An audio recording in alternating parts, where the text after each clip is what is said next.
Imagine if an SJW got a hold of this stream right now. Oh my, we would be blacklisted. We're canceled. We're canceled. Of course, yeah. If Kenobi's a jumbled mess like that, a lot of fans are. It's not going to be good. The guy with the guy in the cloak with the hood. You know that. Again, a lot of people, a lot of people are really mad about that, man.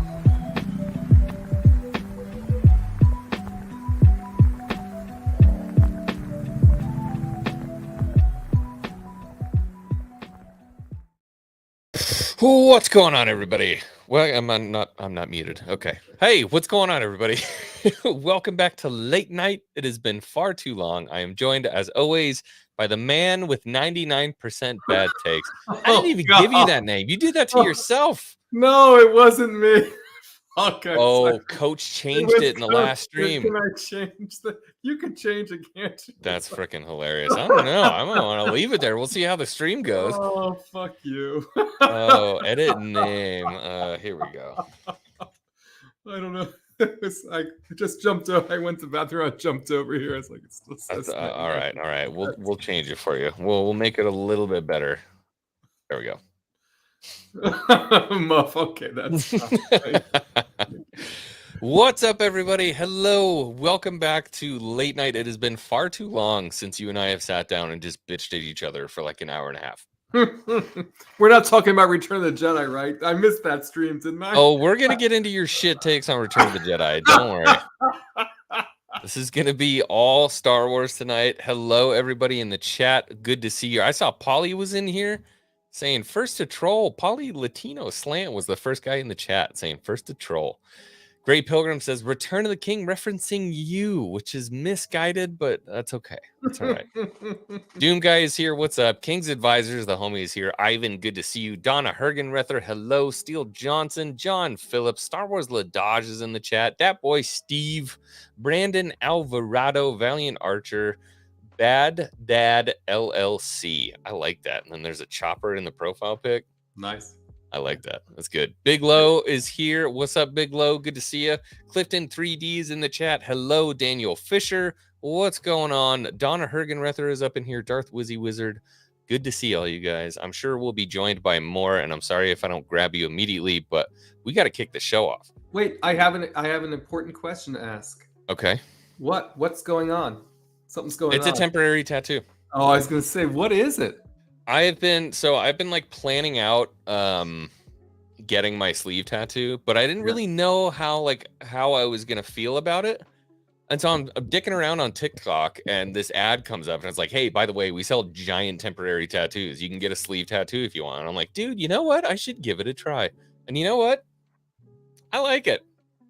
Well, you know a very good tattoo artist. I met him. Do. The first guy who ever tattooed me, and he wound up at my wedding. Isn't that weird? Good guy. So yeah. Anyway, that's not why we're here. We're here to talk about your shitty Star Wars takes. Is that the purpose of the stream? Yeah, it's the whole reason we're here. Takes? Oh god. Come on. Oh, god. No, I gotta go back and help coach with Poppins. Good to see y'all. So I mean, it's been too long since we've been able to sit down and actually talk, right? I mean, you and I are in contact every day. We're texting back and forth talking about this stuff, but we haven't actually had a moment to kind of really sit down and talk about the stuff that's been going on with Mandalorian, the future. But we have been text arguing about one particular argument that who is better for Star Wars, Jon Favreau or Dave Filoni? And who do you think is better? Well, I mean, you know, you are a huge George Lucas fan, are you not? So it has to be Filoni, does it not? If I remember correctly, you did say something on the stream about George Lucas. Well, I mean, when it suits my purpose, we don't have to think about that. Yeah, what was it? What did you say? Refresh my memory. What was it that you said for George? I said, you know, God bless George Lucas for giving us the franchise. That's what. Wow, revisionist history. Exactly okay, what I said. Yeah. Interesting. Okay. It really, honestly, to me, the big thing, and this is something that we just talked about on Echo Base Network, is that it his ability for nuance in Star Wars is completely missing. Yeah, but you prefer Jon Favreau's writing on Avast and the pirates and all that? That's what you would prefer? That was Dave's fault. It wasn't. See, here we go again. Another. It was Dave's fault. Another Favreau apologist, right? So I'm like, if I'm going to cast lots on either one of these two, number one, I'm going to cast lots on the person who did study under the maker, and the only one that's actually employed by Lucasfilm, for Christ's sake, and that's Filoni. So if you want to put your money on Favreau, okay. He hasn't had a great. Look, this is like a lesser of two evils thing. That's what I think is going on here. It's a lesser of two. Look, I'm not a champion of either. You know what I mean? I'm not a champion of Dave. I'm not a champion of John or anything like that. You know, it was crazy too. There were two things. There was one on Twitter, and then I did one on, I think it was a YouTube short. One on Twitter was and you know who actually said it? I think it was Dat Boy Steve. I think on Twitter. He's usually a menace on Twitter. His name's Dat Ally Steve. He changes his name all the time. I'm like, is it the same guy? I don't fucking know. But there was a tweet that went out, and it was something like, I don't even care what George thinks about modern Star Wars. Why would I care? And I retweeted it, and I'm like, this is dizzying. It's dizzying to think that people would not care what George Lucas thinks about modern Star Wars. And a lot of the people responded to the tweet. They were like, you know what? Well, who cares? Fuck it. He sold it, yada, yada, which is something that you have said. He's a sellout. He's a sellout. Oh, my God. I want to hurt you sometimes in a very loving way. You know what I mean? I mean, the fact that he sold the franchise has never, for me, diminished the fact that he started the franchise. And then it all came from his ideas. And it seems like Dave Filoni was his Padawan, was his protege. And so I find it fantastical when people are like, yourself and others, it's like, oh, you know, Favreau is the way. Favreau's the way forward. I'm like, and then you look at the Favreau interviews, and he's praising Filoni and what Filoni has done he's praising a lot of folks. Hold up though, because that's state-funded propaganda. That you're not going to get somebody interview and they're like, somebody that they work with, and they're like, oh, you know what, Filoni's a piece of shit. I don't like the way he tells stories. Like, no, you can't say that him praising somebody in an interview makes any sense. I don't go the other way either. So if they're praising somebody that they like, I'm like, oh, well, then they must be telling the truth. No. Negative. So null and void on that argument.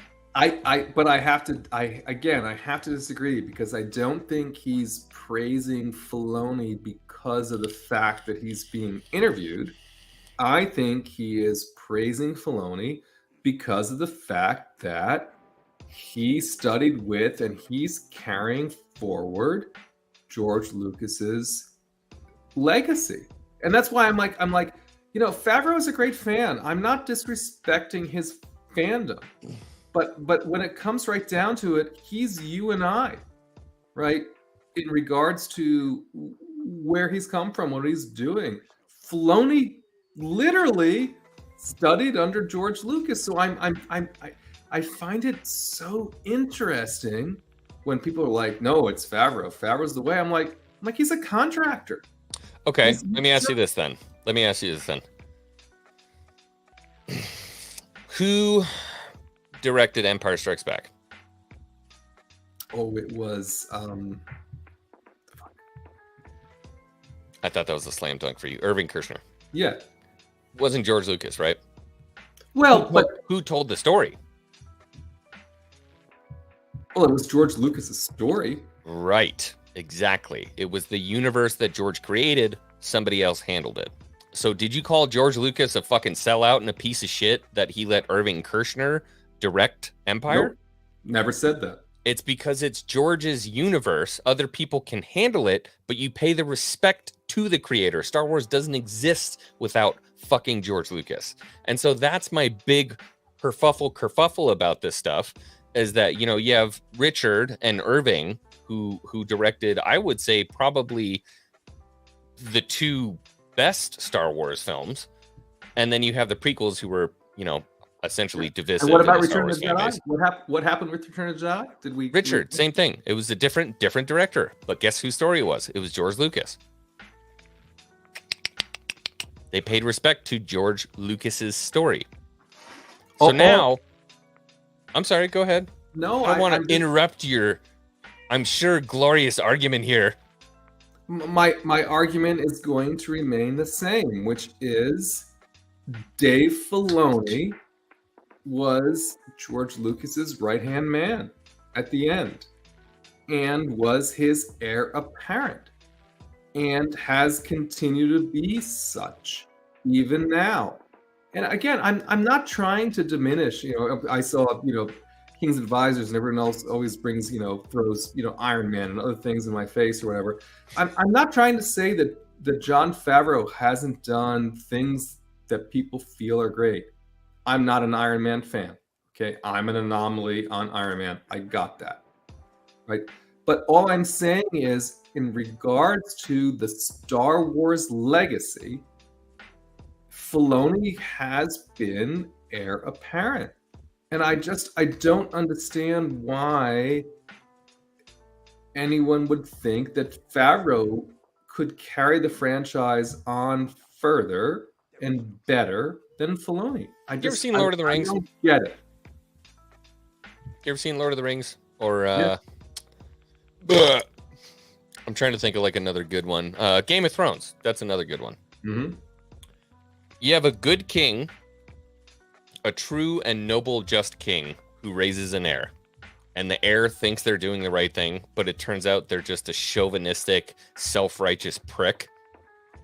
And you think that's Filoni? And the king's advisor is actually the one who's fair and just and true and knows exactly what the king wanted for their vision. Tell me you've never seen a story like that before. Yes. So you're saying that Filoni is a fraud and Favreau is doing everything. Define in this situation fraud. What's fraud? I mean, he spent the time with George, yes. And so you don't think that he's qualified and is actively carrying that legacy forward?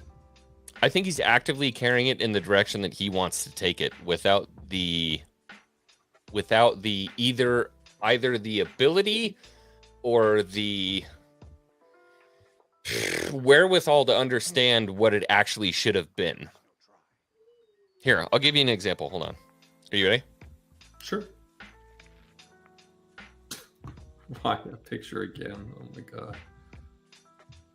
I just think it's, you know, I mean, we got like Perkles, you know, in space.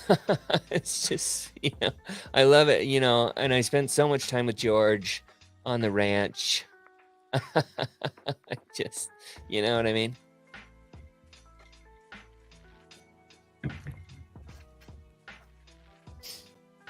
And that was a live clip from one of the interviews. So I don't know what else you want me to say. I mean, it was all there, proof and purchase. What I think you're saying is, as long as it's not George, even if it's someone that studied with George, it doesn't matter. This is what I'm like I don't know what else to say, because for me, Favreau made his bed with Book of Boba Fett. And so we're having this conversation. We're having this conversation about past success with the franchise. And we're talking about Filoni, who worked with George Lucas on the Clone Wars, on Rebels, right? And all these things that have had such a great success for me. And then we've got Favreau, who didn't even really understand for The Mandalorian how successful Grogu was going to be, right? And the rest of it. And then we got the botch job on Book of Boba Fett. I can't defend Book of Boba Fett. I have no reasonable argument to try to defend Book of Boba Fett. I just don't. That's Favreau. right? And whether or not, Ghost Rider is here somewhere, I'm sure, right?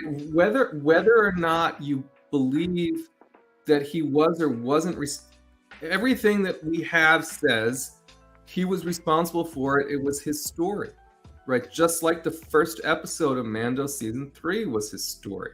So I think the reason people bring up Iron Man and the reason people talk about Jon Favreau in that way is that when left unchecked, look at the movies that he's made.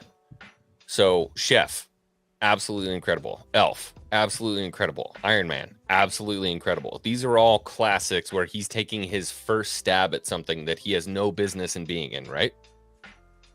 So it would stand to reason that if this man sets out to make a show or a movie, whatever the case may be, without any studio interruption, it would be of the same caliber and grade that you would have from every other project that he's ever done. Right?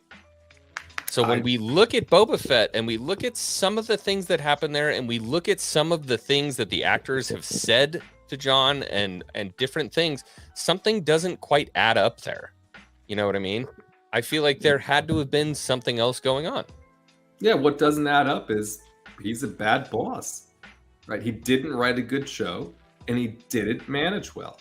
And if the argument is he got pissed off because there was too much meddling, and he said fuck this, and he went off to do something else, you're just making my point. It's not right. It doesn't make logical sense. Something doesn't.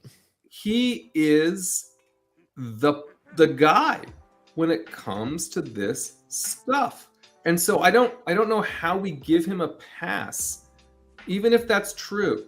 And he walked away from it. He's like, you know what? I got other things to do. Noah and other people, you do you. I'm out of here. That's like, what?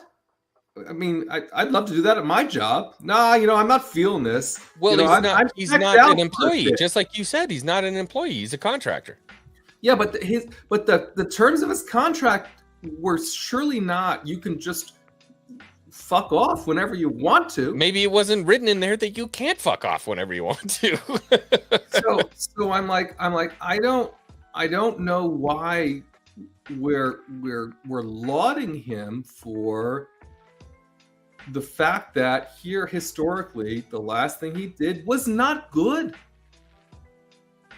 and arguably the best part of it was done by Filoni. So I'm fair point. I'm really struggling with this point. And by the way, I'm not saying that I don't think the rest of Mando season 3 isn't going to be great, right? Because of what I know about the second episode and everything, I'm like, okay, I wasn't expecting that. Sounds pretty cool. A little bit weird, a couple things a little weird, but I was like, I think that could be cool. So for all I know, it's going to slap and it's going to do great things. But all I'm saying is, I think they're best when they're together. I think either one of them by themselves is a little challenged. But when they're together and they're just like some of the interviews we played on EBN, and they're kind of checking each self, and the whiteboard's coming and all that stuff. When they're together, I think they're the best. When they're not together, I think it's a shit show. Well, because Filoni wasn't on Boba Fett, was he? Other than the Mando episodes, right? Who? Filoni. Say again? Filoni wasn't on Boba Fett, right? Other than the Mando episodes, didn't he get co-credit writing for the Mando episodes? Yeah, because there was the Ahsoka stuff. Yeah, it was just the Mando episodes, of course, when Ahsoka made an appearance. And again, whether you believe it was, Favreau in person or by extension, the rest of it was Favreau and Robert Rodriguez shit show. The thing I don't like that I've seen from Filoni that I think is driving me nuts is that, and I mean, obviously I've stated it, I'll state it again, his ability to make the themes that George taught him about nuanced seems to be completely missing. So like you can go all the way back to the Mando episode when they have the showdown on, and I can't remember the name of the planet, but it was the dead forest planet, right? I think the episode was the Jedi, right? Yeah.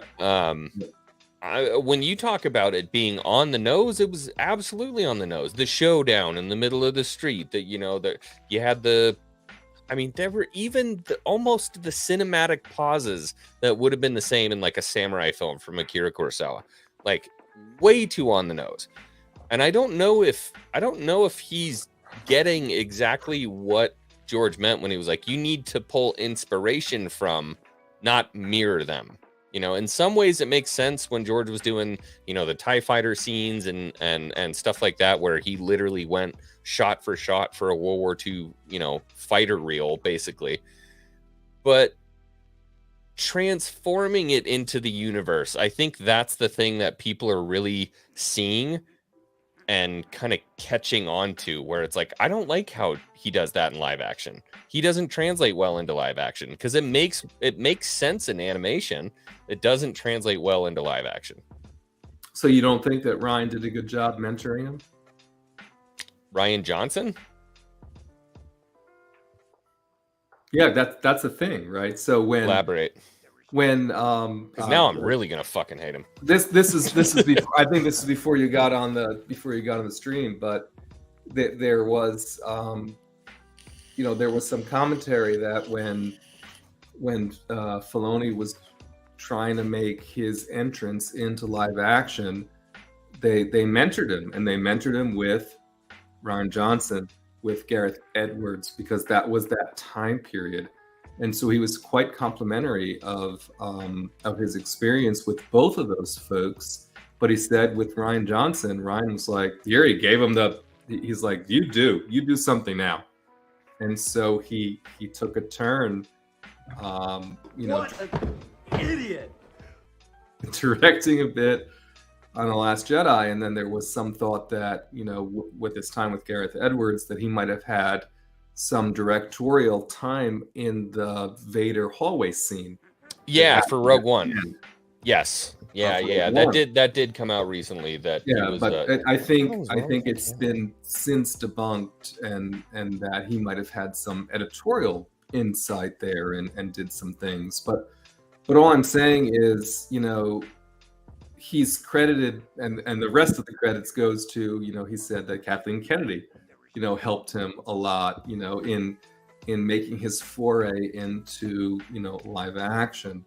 And so for me, I'm like, whatever you think about, those sound bites and Rian Johnson and the rest of it, I think that Filoni does have opinions and has the ability to bring the franchise forward. And I do think a lot of that does come from George Lucas.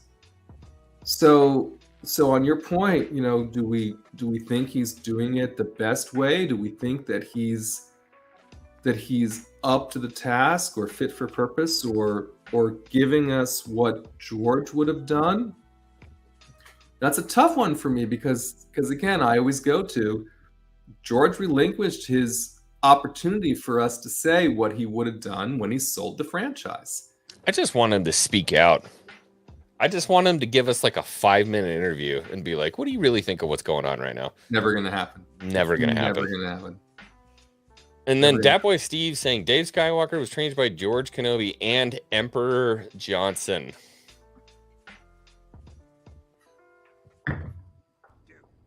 What?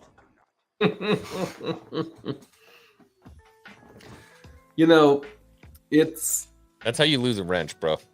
Well, we've already done that. But all I can go back to is I think they're the best. Oh, thank you, Andrew. I did. I shined it up earlier. I think they're the best when they're together. I think they do. I think they run a little bit far afield when they're left to their own devices, and they don't have each other to sort of check themselves, right? And figure it out. Where do you think that stems from? Is it hubris, personal pride, ambition? How do you run so far astray?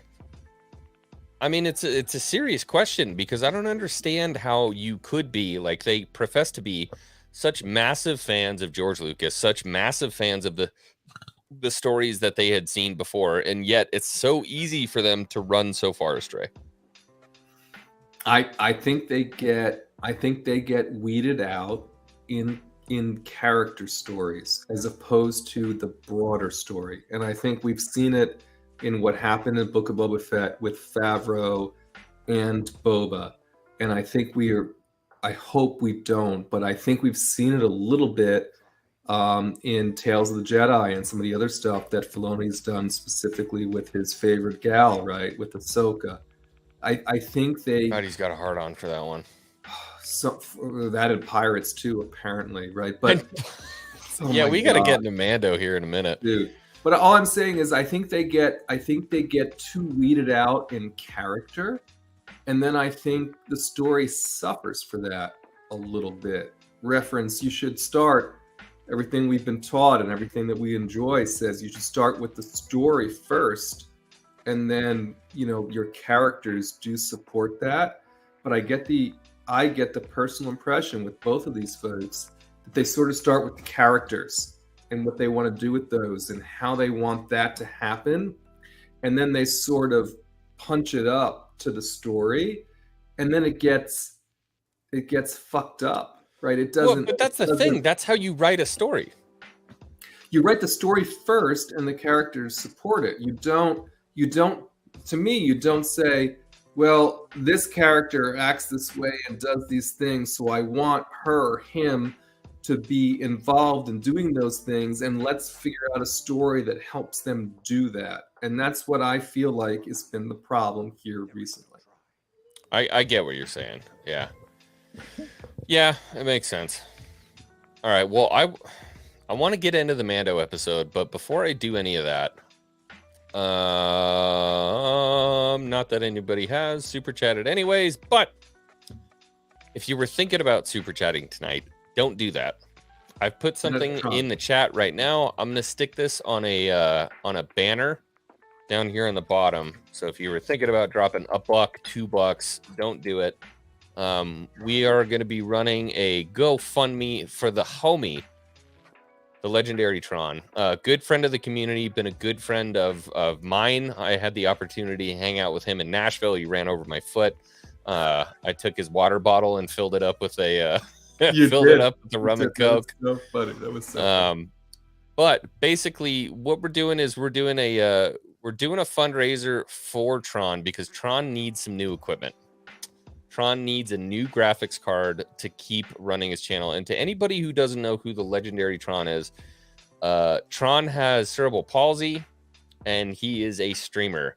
This dude games better than I do on his channel every damn day. It's ridiculous. Amazing. It's beautiful. It's amazing. Absolutely amazing what he's been able to do. And he has the thing he does, the stream and all that, and the way it all interacts. He's able to interact with you guys through chat. It's going to take him a second to do it because he's got to basically type it out, with his speak to text program.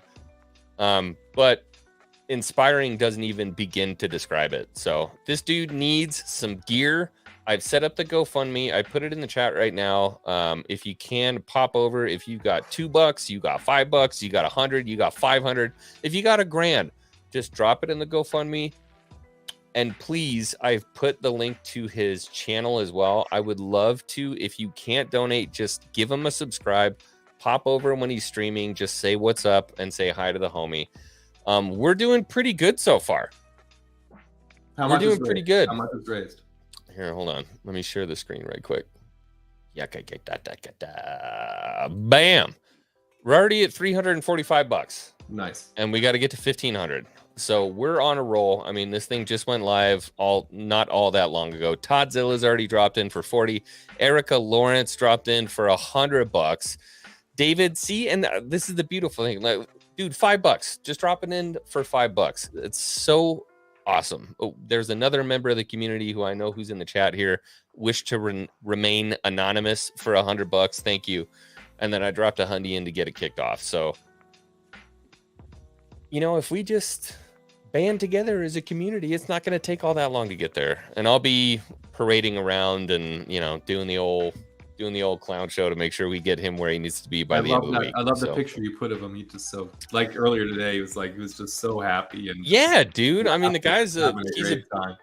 Just a beautiful soul, man. He's an absolutely beautiful soul. We were thick as thieves the second we met each other down in Nashville. So, yeah. Okay, moving forward, we got to talk a little bit about the new episode of The Mandalorian. Yeah. The Mandalorian. Did you watch it?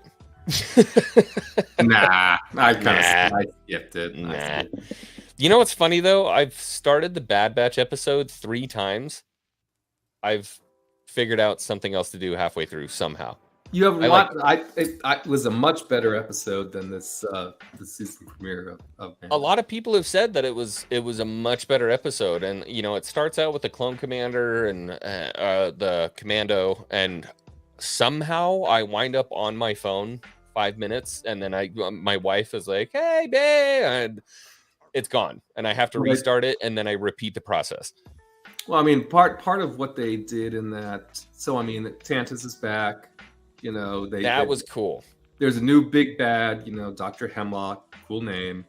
You know, and you know, they're doing their thing. Now we know why they're trying to get, you know, Omega there to influence you know, Lamasu, yeah. Lamasu, Namaste. The PM came back, right? So it was so I hate those names, but trying to, you know, influence her to do, because she's like, I know what Palpatine wants. I'm not there for it. I'm not gonna help you. And so you know, the PM comes back and says, well, you know, find Omega, you know, then she'll do what you want. But the thing about it that seems to be for a lot of people the coolest is they finally confirmed that it is Scorch there as the commando. Canonically Scorch.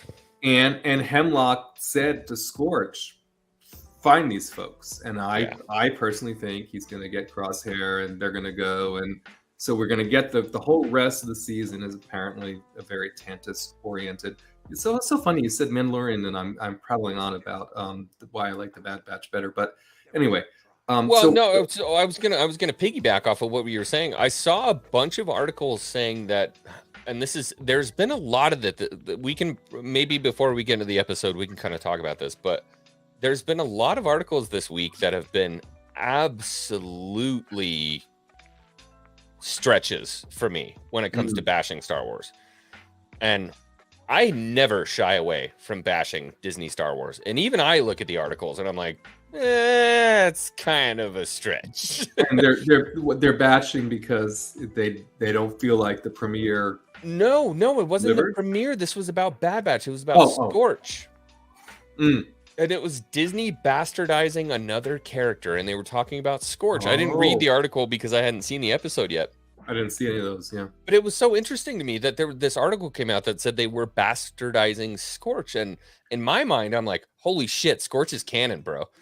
Like, I'm excited. You know what I mean? And I had to wonder what they did in the episode, which I'm sure they didn't. Maybe they did, and I was hoping you could elaborate. That would have bastardized Scorch as a character. He didn't seem Scorch-like. And by that I mean he was very meek. He was very meek.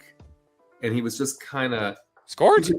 You could tell he was just kind of observing, and you know, his helmet was never off, of course, but you could tell he just didn't seem happy, and so he was just kind of there. And then Hemlock at the end was like, you know, all right, you need to find these folks, and he was like, yes, sir.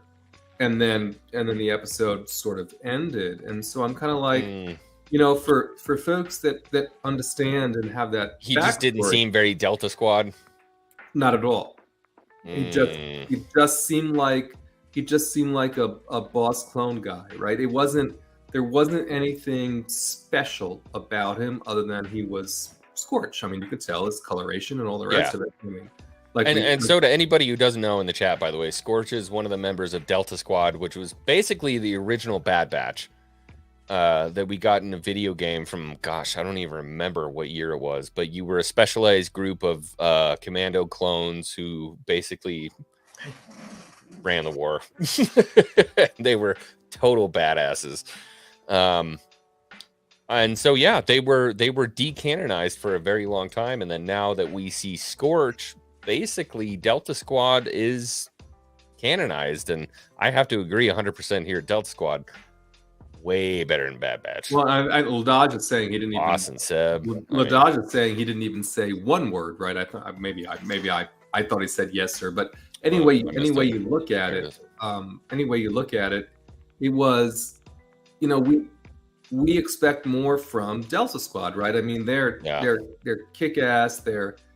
But I think the way I reconciled it to myself is one of the whole subtext of this Bad Batch is the clones are becoming disenchanted with the Empire and with their place and how they're being used and all that. So for me, I was like, here's just another example of someone that you would have expected to be really gung-ho, kind of acting like, why am I doing this? You know, what? There's nothing in it for me. These guys are jerks. You know, right. and you have to assume that these commandos, because we saw the last time we saw him, it was in the place where they were training the stormtroopers. So clearly he knows they're getting replaced. You know what I mean? It's yeah, but Scorch became one of the hunters, right? I mean, he was tasked with hunting. So I mean, well, they're doing that well then, because it seems like Scorch and I'm saying, because I know in the next episode, Crosshair will feature. It sounds like maybe they're going to go together and try and find the Bad Batch. You know, get Omega because she's needed, and then I expect somehow Crosshair will intercept that mission, and that's what we'll see. You know, here over the next little while. So for me, again, I love that story. You know, I love that time period. I love what they're doing right now in the Bad Batch. Some of the rest of the episodes that have come before this have been a bit losers, in my opinion. And so I just thought it was weird that they chose to drop that at the same time as the Mando premiere, which for me was underwhelming. I was underwhelmed. Real quick, I want to bring this up. We just got a fat bit of donations. We've made it 33.333% of the way. Nice. Third of the way there. A third of the way there. So Ivan the homie dropped $20. Ivan, I see you in the chat. Thank you very much. David Wimbish for $100 dropped it into the. Thank you so much, dude. Thank you so much for this. $100, man. Jim Sexton gave us 25, and then an anonymous donation for $10 gets us to a round ass number of 500 out of 1,500 raised for Tron. Nice. I'm still clapping, baby. Let's go. We'll get there, man. We're gonna get there. We got Absolutely. 500 out of how much? What do you want? 1,500? Oh, that was Nick Julio. Just dropped 10. Yeah. Let's go. Is it 1,500 is the goal? I can't say. 1,500 is the goal. Yeah. Right. The card itself is like, I think it's like $1,480, but I put $20 in for shipping. I don't know. Awesome. We'll Something like there. That. So look at that. We're 30%, 33.33% of the way. Very nice. It's on Twitter already. So if you go to my page, I put it out there to retweet. I probably should have like hashtagged it and stuff, but I didn't. Well, we had it here in the yeah. Oh no, that's the wrong link. You had it here in this chat though for Junkman. For the GoFundMe? Yeah. You put it back because I don't think I have it here. Just put it back so he can grab it and tweet. There it is. There you go, Junkman. Do your thing. So, anywho, baboo. So, moving on into the Mandalorian premiere. I think you know better than anybody. I've had a couple beers. I apologize. You know better than anyone that this is like this is the show, or I guess the story that I'm holding on to more than anything else, because Boba Fett, I've basically let go of at this point. If he gets some cool cameos, I hope they can fix him, or at least give him his due moving forward. You know, when it comes to Kenobi, that story is destroyed for me forever. That I'm ruined by Kenobi. I don't know. I don't want to. I will go back and I will watch the prequels. I don't ever want to see Kenobi again. I don't want to see Disney touch Kenobi ever again. But Mando is just kind of in that buffer space where it hasn't destroyed anything yet for me. The only thing that it's done is made some bad socio-political decisions, and that's the fault of Disney. That's not the fault of the Mandalorian storyline. Sure. Yeah. So I can separate the two. Mark Hamill and I don't see eye to eye on political issues. I don't care. I love Luke Skywalker. You know what I mean? So easy to separate the art from the artist, political issues aside, everything else. I like The Mandalorian as a Star Wars story, so I'm holding on to it as hard as I can. I was looking forward to this premiere like you can't believe. And it felt like it came by and it went away in a flash. Well, you're glad that you didn't do the watch party now, aren't you? I think I would have been furious. I remember like when I was very early on in my YouTube career, when I stayed up with Obsession and we did the Star Wars Visions watch party. It came out, we watched the first 3, and I think the last one that I watched was the Song of Tatooine or whatever the fuck it was called, the really bad one. That's the Tatooine Rhapsody. Tatooine Rhapsody, that's what it was. Yeah. And I turned off my computer. I'm like, I'm not gonna do YouTube anymore. I don't want to do this anymore. I don't want to be a part of this. I woke up all grumpy the next day. So I decided to go to bed early and then wake up at like 5 o'clock in the morning, watch the episode. So I'm fresh. There's nothing else in my mind. And I was so severely unimpressed. And that's the most important thing I want to stress, is that I don't think it was a bad episode by any stretch of the imagination. I think it was great. There were good visuals. The dialogue was really weird for me.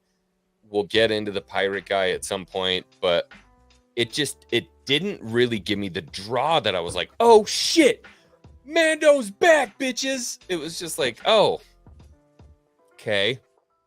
Like, could you imagine if the season opener was Mando going to the ring and killing those Klatooinians and slicing the one in half on the table and bringing the head out? You would be like, holy shit, this is incredible. You would lose your mind. Oh my, because we did in Book of Boba Fett. We're expecting this lame-ass bad Tatooine story, and all of a sudden we get Mando just wrecking people with the Darksaber. Like, so much cool stuff. He's building a freaking N1 starfighter. They gave more love to Mandalorian in the Book of Boba Fett than they did in the season opener of season 3. And in the season opener, I couldn't agree more on that. And then in the season opener, when they did what passes for a recap or for trying to bring us back to why they're there, they totally didn't ever say anything about the fact that Grogu was with Luke. Yeah, and not a peep. Not even an inkling. All it was the whole scene with Mando and Karga in his office saying it's complicated. I got him back to his people and he came back to me. I thought you completed your mission. It's complicated. He never said anything more about it. So the only thing that the only reason why I'm giving that a pass is there is some scuttlebutt that says the way that Moff Gideon is going to get off of get out of his incarceration is because they're going to hit the logs from his ship and show that Luke terrorized them and that they were acting in self-defense or all the rest of it. And that's when Luke is going to come back into it, and that's why they didn't bring it up. I got it too. You know what I mean in this whole recap. But I'm like I always talk about, I talk about barrier to entry on all these things. And for me, a huge barrier to entry on understanding and potentially enjoying this season of The Mandalorian is the Book of Boba Fett. And I'm just personally not over it. and I don't. No, you're not. You brought it up in every single live stream that we talked. And I don't blame you for it. But I also don't think they did a great job respecting those of us who watched it in this first episode, because they didn't mention anything about Luke. Well, that's a really good point, is that the exposition that we actually see in the episode is about the Mandalorian stuff. The only exposition that we see when it comes to what happened in the Book of Boba Fett was, you've removed your helmet, you're an apostate, you need to go to the living waters, yada, yada, yada. There was no mention, like you said, of Luke or anything that happened there, which is so weird. Yeah. You would think that might be at least something to reference. Yeah, because it was the high point. Am I missing something? Of the second season. Right? And so for me, I'm like, I don't, when these things happen, I feel like it cheapens my investment of time in watching these series, because what it says is, it doesn't matter. It doesn't matter if you did watch it. It doesn't matter, because we're just going to gloss over it. And so for me, and I know Scipio's going to hate this when I say it, right? But it's the truth. For me, I liked even my least favorite episode of Andor more than I liked this season opener of Mando season 3. For me, I don't even know. Like, I can't even tell you that. Like, for me, I had the most fun with Grogu and the Anzellans. Is that what I was supposed to have the most fun with in the opener? No, please. 100%. No squeeze, no bad baby, all that. That for me, that was the most enjoyable part of Disney the opener. has taught you well. And I'm like, really? Was that what it was all about?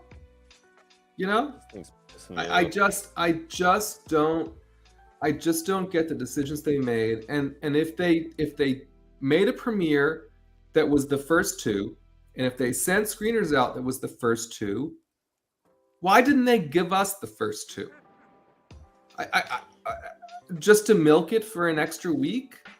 I think they were assuming that maybe that the first episode would have drawn a little bit more hype, and that's what I would do if I were the person, making this series. I would say, you release the first one, get them on the hook, get people talking about all these different plot threads, right? So Paz Vizsla's kid, what the hell is going on here? Who cares? Bo-Katan, what the hell is going on here? Space pirates, what the hell is going on here? And that draws you in for the second episode. But I think the problem is, for a lot of people, it didn't really land it, and more people made fun of the pirates, disregarded Bo-Katan, and wondered why the hell they made Lake Placid 2.0 than they did inspire conversation. I think that's what happened.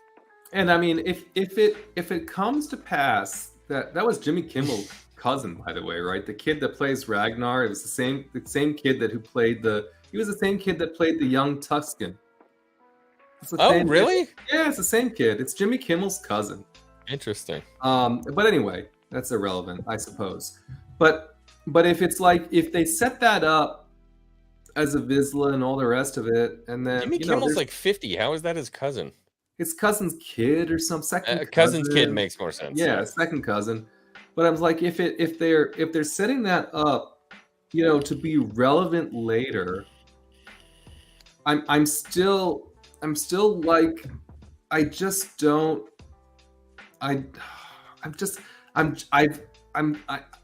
not the right one to ask on this X-Wing, because I've had a problem with this whole storyline from the very beginning.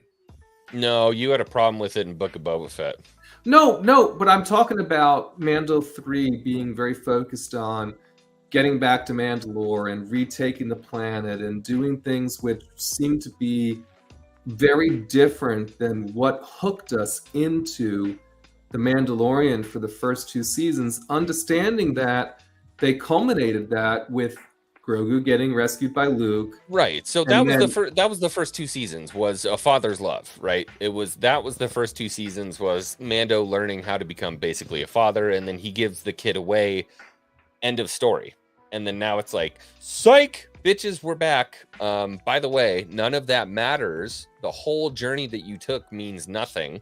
And here's the kid, keep going on adventures. Yeah, and the Sundowners Club, that. I know the Sundowners Club has seen both episodes, and he and I think it's a he, but we were talking about it earlier in the EBN chat. Same as me. Why not release them both at the same time? It's stupid. It's stupid. I can't speak on that. I don't know why they did it for so many others and not this. You know why? You know why? Stay with Excuse me. Stay with it. They're milking it. They want to milk it for the full 8 weeks because they know the only next things they have coming is on May the 4th, which we already know. It's Visions 2, and it's your favorite Young Jedi adventures that I know you're so excited for. Probably going to be better than everything else. I'll be honest with you. Yeah, I'm at this point. I can't say that I'm disputing you. Sadly, and then the next thing we're gonna get. When we're going to get it, we're not sure. Based on Lego sets coming out, etc. Maybe September, October. It's going to be Ahsoka. Oh, this is disconcerting. Yeah, because what's happening in the second episode is so amazingly different than what we got in this first episode. It's just going to make the first episode seem even. Did you see the leaks for it? Waste. Yeah, I know the whole plot. I didn't. Yeah, I didn't. And it's like it's not going to go. It's what they're doing in the second episode is not at all what you expect. And so I'm kind of like, so what's the rest of the series? I'm actually more excited for episodes 3 on than I was before because I'm like, oh, they're doing that in the second episode. Then I'm like, all right, what the hell? Where did it come from? Because I already saw like Josh Lucas had it. You know, a lot of people were talking about it, and they're like, hey, do you want to see leaks for it? And I'm like, I said no. Yeah, they did a 2-episode premiere in London, right? So they sent out screeners, and then in London they showed both of the first 2 episodes at a premiere, and after that, somebody was just like, you want to know anything about it? Here we go, and then they just literally leaked the whole thing on Reddit. I want to. This is tough for me, dude. Like I want to know because I feel like it would definitely impact my. It would impact this. They did it in LA too, so I mean I went to London, but I guess they did several 2 episodes. It would impact what I have to say right now, though, and that's what I don't like about it. I don't want to watch this as somebody who's not. I want to do this whole thing as somebody who's not privy to those leaks. Of course, obviously, I mean, even with Kenobi, shit, I knew the entire plot before I ever watched the show. But like I said, I have hope for this one, so I don't want to do that because I do want to go into it with a level head, and I don't want anybody giving me the excuse that you just thought this was gonna happen and you're fake Star Wars fan. I hear you, and all I'm saying is, in many ways, it makes me even more angry about the premiere episode because I'm like, the second episode, I challenge. There's always one, right? But I challenge the general fan to be displeased with what's going to happen in the second episode, and I'm like, so why? And that's what I've heard. Why don't you give it to us both at the same time? So okay, so it's 7 weeks instead of 8. I mean, what's the harm, right? And I mean, it's not just us. That's a Hollywood question, though. That's not a Star Wars fan question. But if you look a lot, online within our circle and without, there are some outliers who still say it's 10 out of 10. I'm like, I can't see this as a 10. Anybody who gives that episode 10 out of 10 doesn't give a shit about actually reviewing something on the quality of its contents. They're just like, Star Wars. Yeah. Amazing, 10 out of 10, blah, blah, whatever. So put those outliers to the side, right?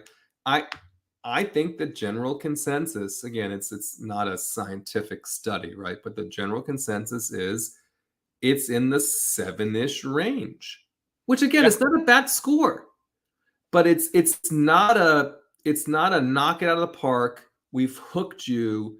It's back. It's been 2 years. here we go again kind of reaction. And so for me, it's a fail. You know, it's a fail as a bring back because it should have been so easy. And if the answer is this was a 30 some odd minute thing and the next one's a 40 some odd minute thing, my goodness, they gave us 2 Bad Batch episodes at the same time before. It's an hour-ish. Why can't you do it in your mainstay? I don't understand the thinking. It doesn't really make a lot of sense. Doesn't. Other than they feel like it's Mandalorian. People are just going to keep going back. Doesn't matter. Doesn't matter if it's a 35-minute throwaway and the next episode's going to slap. It's Mandalorian. People are going to keep coming back. That was Jay that got the wrong order of events, by the way. Cough.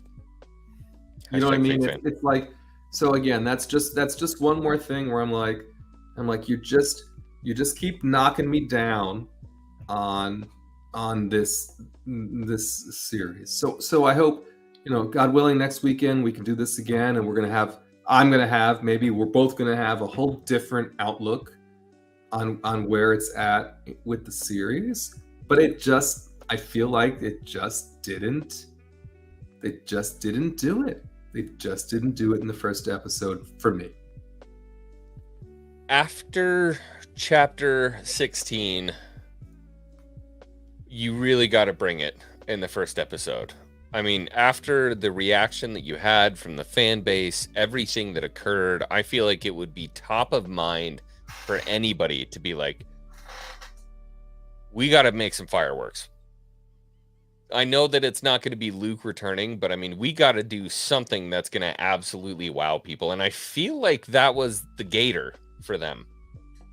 It was the gator. And for me at this point, you know, the whole really good CG looking creature thing, that magic wore off after the Krayt Dragon. Because it was like, holy shit. I remember watching the first episode of The Mandalorian and that creature comes out of the ice and I went, holy shit, this is a whole different brand of Star Wars. Like, this is what happens when, you know, basically a studio with unlimited money can touch Star Wars. And I'm just thinking this is going to be the greatest fucking thing since sliced bread. And just being so excited about it. Mando cut a guy in half with a door.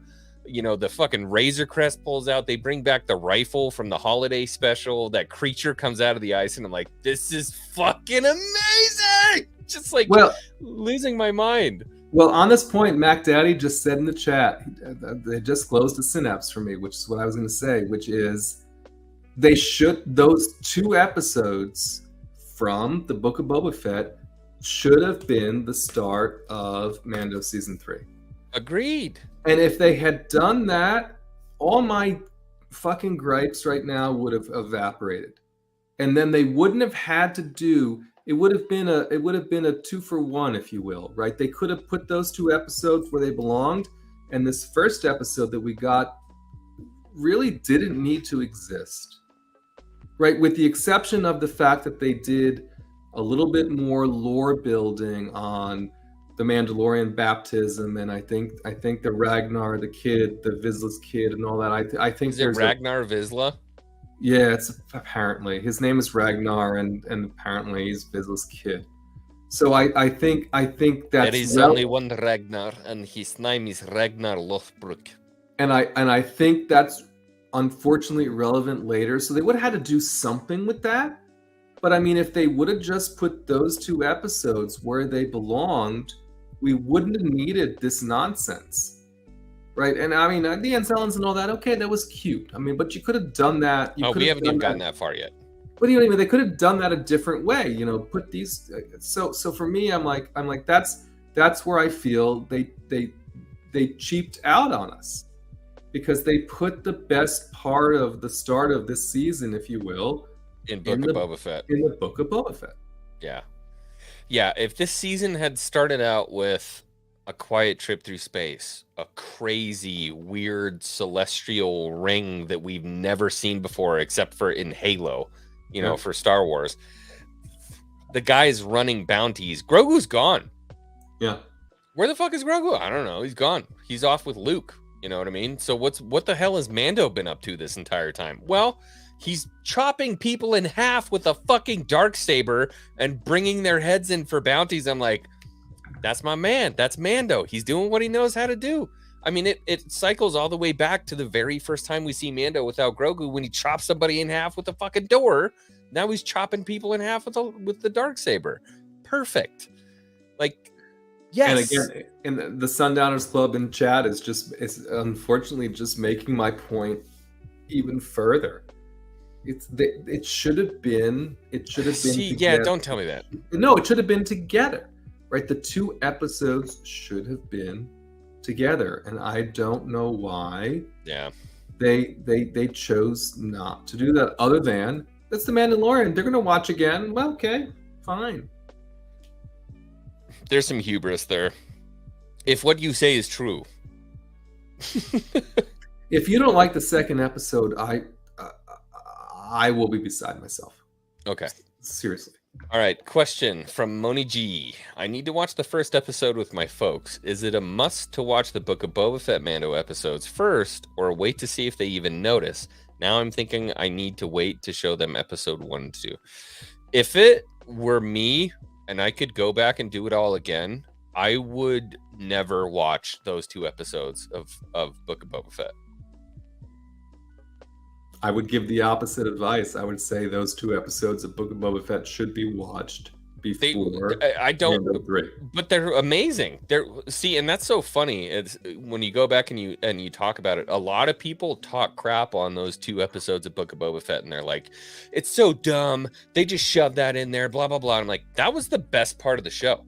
100%. We got amazing Luke Skywalker. I mean, like, to me, at least, a lot of people aren't happy with his face or the voice or whatever the case may be. I got a reenactment of fucking Luke Skywalker running through Dagobah, like the training scene all over again. We get the freaking training orb back. I can never remember the name of that thing. Oh, the little ball thing. The little training droid. Yeah. I was like a fucking school child watching that. And I'm like, this can't be in the same show. Like, this makes no sense. I was giddy. I was so happy. I loved it. And then we got the finale, but that's besides the point. It's so funny because Moni G's like, thanks guys, because you're like, don't watch it. I'm like, I said watch it, but remote. It's remote. It's a training remote. Yeah. But I'm like, that's why gosh, Mosey, I don't know why they didn't make Mando season 3. Make it 10 episodes and bring those 2 episodes in.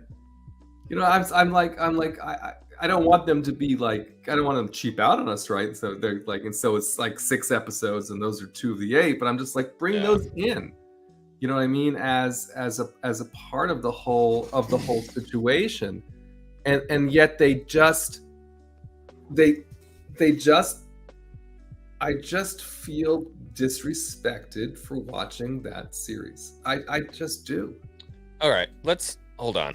Let's look at this. All right, this I'm not pissed at you, Scipio. Just a comment. It just pisses me off a little bit.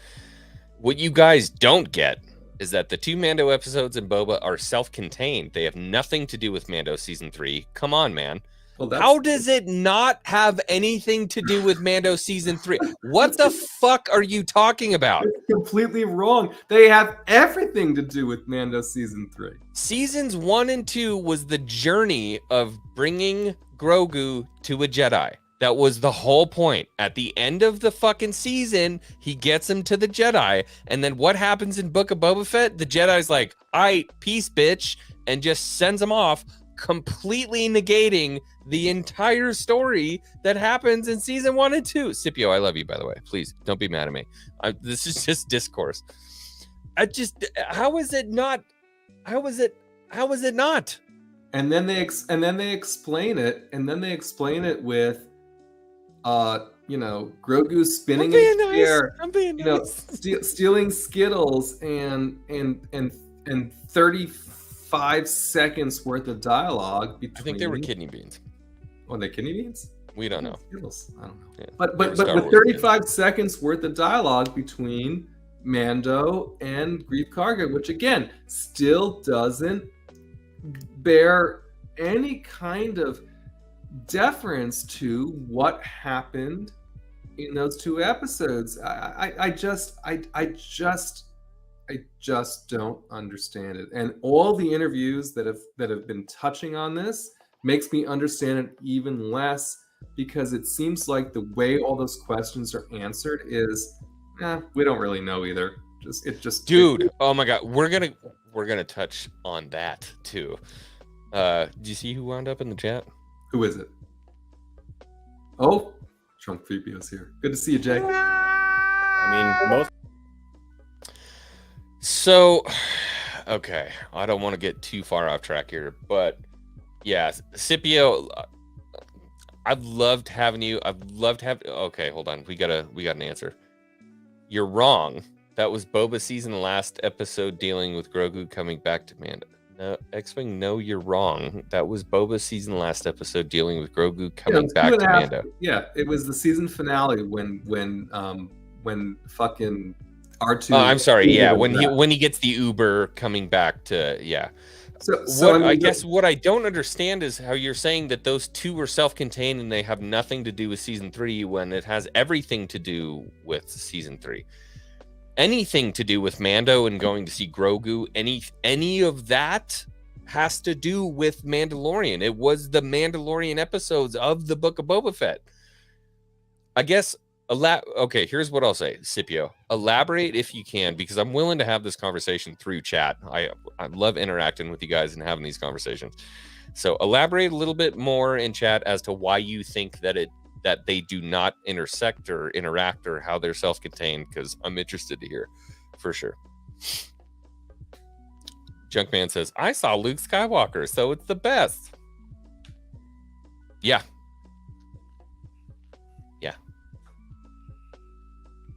I mean, I thought it was amazing, but for me, it was a combination of events in that season 2 finale. Because again, R2 was there, and Luke was there, and things were happening, and again, I thought we're getting payoff on the whole reason why we watched the first fucking 2 seasons of the show, getting Grogu back to a Jedi, and which better Jedi to do that with than Luke, as evidenced by these recent interviews again, saying we wanted to be Luke for a reason. I'm like, okay, if you wanted to be Luke for a reason, then you better give me Luke again, something doing whatever here in season 3, because I'm so confused. I'm all right, I'll ask for one small. Anybody who doesn't want any leaks for episode 2, is there any reference to any Jedi or anything in the second episode? No. God's honest truth. Yeah, no. Okay. All right. That clarifies a lot for me then. But again, for me, I think where they're going with Luke potentially, as we move on later in this series, is I think they're trying to use it as a way to get Moff Gideon exonerated for what happened. Just saying he was acting in self-defense. The use of Luke is to exonerate Moff saying Gideon? That he was acting in self-defense and Luke was terrorizing them, and other weird things happened, and all of that. I'm not saying that I think it's going to work. I'm just saying I feel like, and I hope I'm wrong, because right now I'm pissed off. I don't even understand the angle that you're taking on it. What do you mean, Luke being used to exonerate Moff Gideon? Yeah. Elaborate. Well, we see there is a part of the trailer that shows Pershing and the comms officer going to the Star Destroyers. Yeah. And then also in the most recent teaser spots, you see the comms officer in sort of a New Republic blue tunic with a badge, and she's there right near a Republic general. He's got 5 It's got 5 things on The his Purina logo. New Republic. And so it seems like, again, this may be a reach, but it seems like they're trying, because Grief Karga said it's going in front of a tribunal. Yeah. So it seems like they're trying to avail themselves legally of getting Gideon off and freed. And so if you believe that one of those ships or some of the Star Destroyers are from Moff Gideon's fleet, that it's reasonable to believe that they have some footage of what happened, and that they could potentially try and pervert that into something to say, hey, we were just doing our thing, and then all of a sudden Luke showed up and just fucked everything up.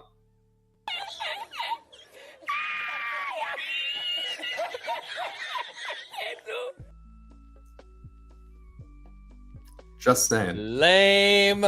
Just saying. Lame. And again, as much as I don't like that, I'm like, well, we've been Lukeless so far in the whole recap. It seems like there's a reason. It seems like there should be a reason for that. Okay, all right. We finally got a response from Scipio here. I think you guys expected too much out of it. Yeah, have you watched the fucking show?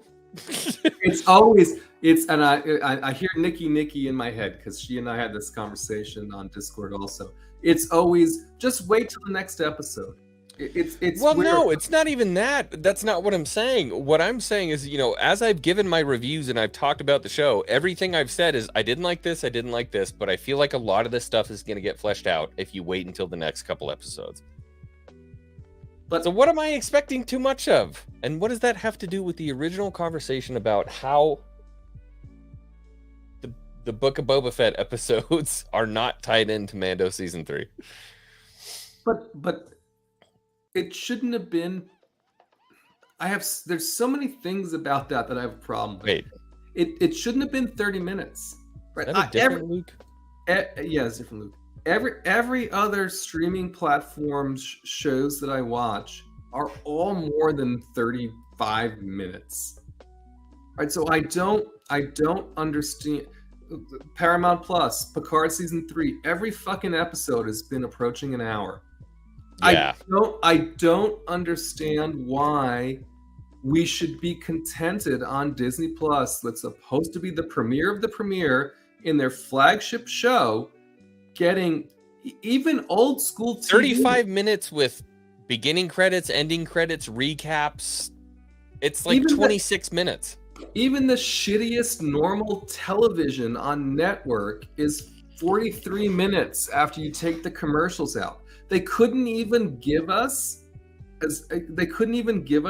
I don't understand it. We're paying for it. So I'm like, you expect too much in 30 minutes? No, I expect 40 minutes of something good, right? And I got 30 minutes of a recap. You didn't get 30 minutes. You got like 25 minutes, maybe. Well, you know what I mean, right? Yeah. So I'm like, and that was my big thing. I said a lot of this was exposition. If you didn't watch the Book of Boba Fett, the opening scene is exposition. Well, I shouldn't say the opening scene, but I mean, once he kills the Lake Placid gator and walks back in, it's exposition. It's a revisit of Book of Boba Fett. It's the same conversation they had. So for those of us who watched it, what do we get? We got IG-11 crawling on the ground. Taika came back, killed the kid, right? And we got the Anzellans, and we got Grief Karga. Hold on. We still have to get to Grief Karga and the language and the... Well, we got Grief Karga and then the droids with his dress and all this. I'm like, if you take away the exposition you're speaking of, it's even worse. What do we get? 5 to 7 minutes of other shit that so frustrating. Just wanted to shout it out, by the way. Donna hopping in with a 30 mother loving dollar holla for Tron. Thank you so much for donating. I'm going to drop it back in the chat. Anybody, please. No, I'm going to regret that. Oh, you did the same thing I almost did. Delete it. I can't do it. Delete it. You put the damn thing. Shit. I can't delete it when you put it. You have to delete it. You're the boss guy. I can't delete your shit. I'm gonna put him in timeout. We need to put this guy in timeout. Oh God. Well, you don't have to let him in just because they join. You don't have to let him in for backstage. I know. That's just dumbass me being a dumbass. But I can't. Yeah, I can't delete your shit from the chat. No, we're not letting people on. We're not letting people on. You know what we could do? Yeah, you know what? Screw it. Do you want to let like a little pop in here and there? We can bring somebody in. Bring somebody in for like a minute. Let him make a point, and then drop him back out. As long as it's not Ghost Rider, I'm fine. Oh, we'll let Ghost Rider come in for a minute.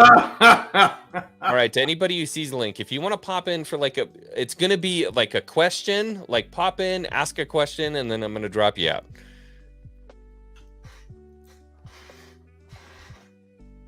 I swear to God, if I see a butthole, not only am I banning you from the channel, I'm going to find your house and burn it to the ground. Oh, SJ wants to come on to talk to SJ. This might not be a bad idea. All right, you guys have the link, so we can do that. So the big thing for me, one of the big things for me, and I've stated this like over and over again, I had a problem with the language. And Ghost Rider is like, no, normal humans speak that way. I'm like, no, they don't, Ghost. Nobody speaks that way. Nobody says that. But that was a big point of contention for me. It was like all these weird things that they're. Oh, here we go. Okay, all right. We've got our first call in. Oh, I knew this motherfucker would be here in a second. Beautiful. Rewinding all the way back to the beginning about John and Dave. Okay, so hopefully I remember how to word this. Are the prequels better than Empire Strikes Back? No. Okay, so then how is it just by the fact that Dave learned at the foot of George going to be that Dave is the guy? If the movies that George did everything on aren't better than the movies that George handed stuff off to on, then the logic that George just be by the fact that George was his teacher makes him the better guy kind of fails. I don't think I followed that. Yeah, I think I really completely missed the point of the question. I don't think I followed that at all. Let me try one more time.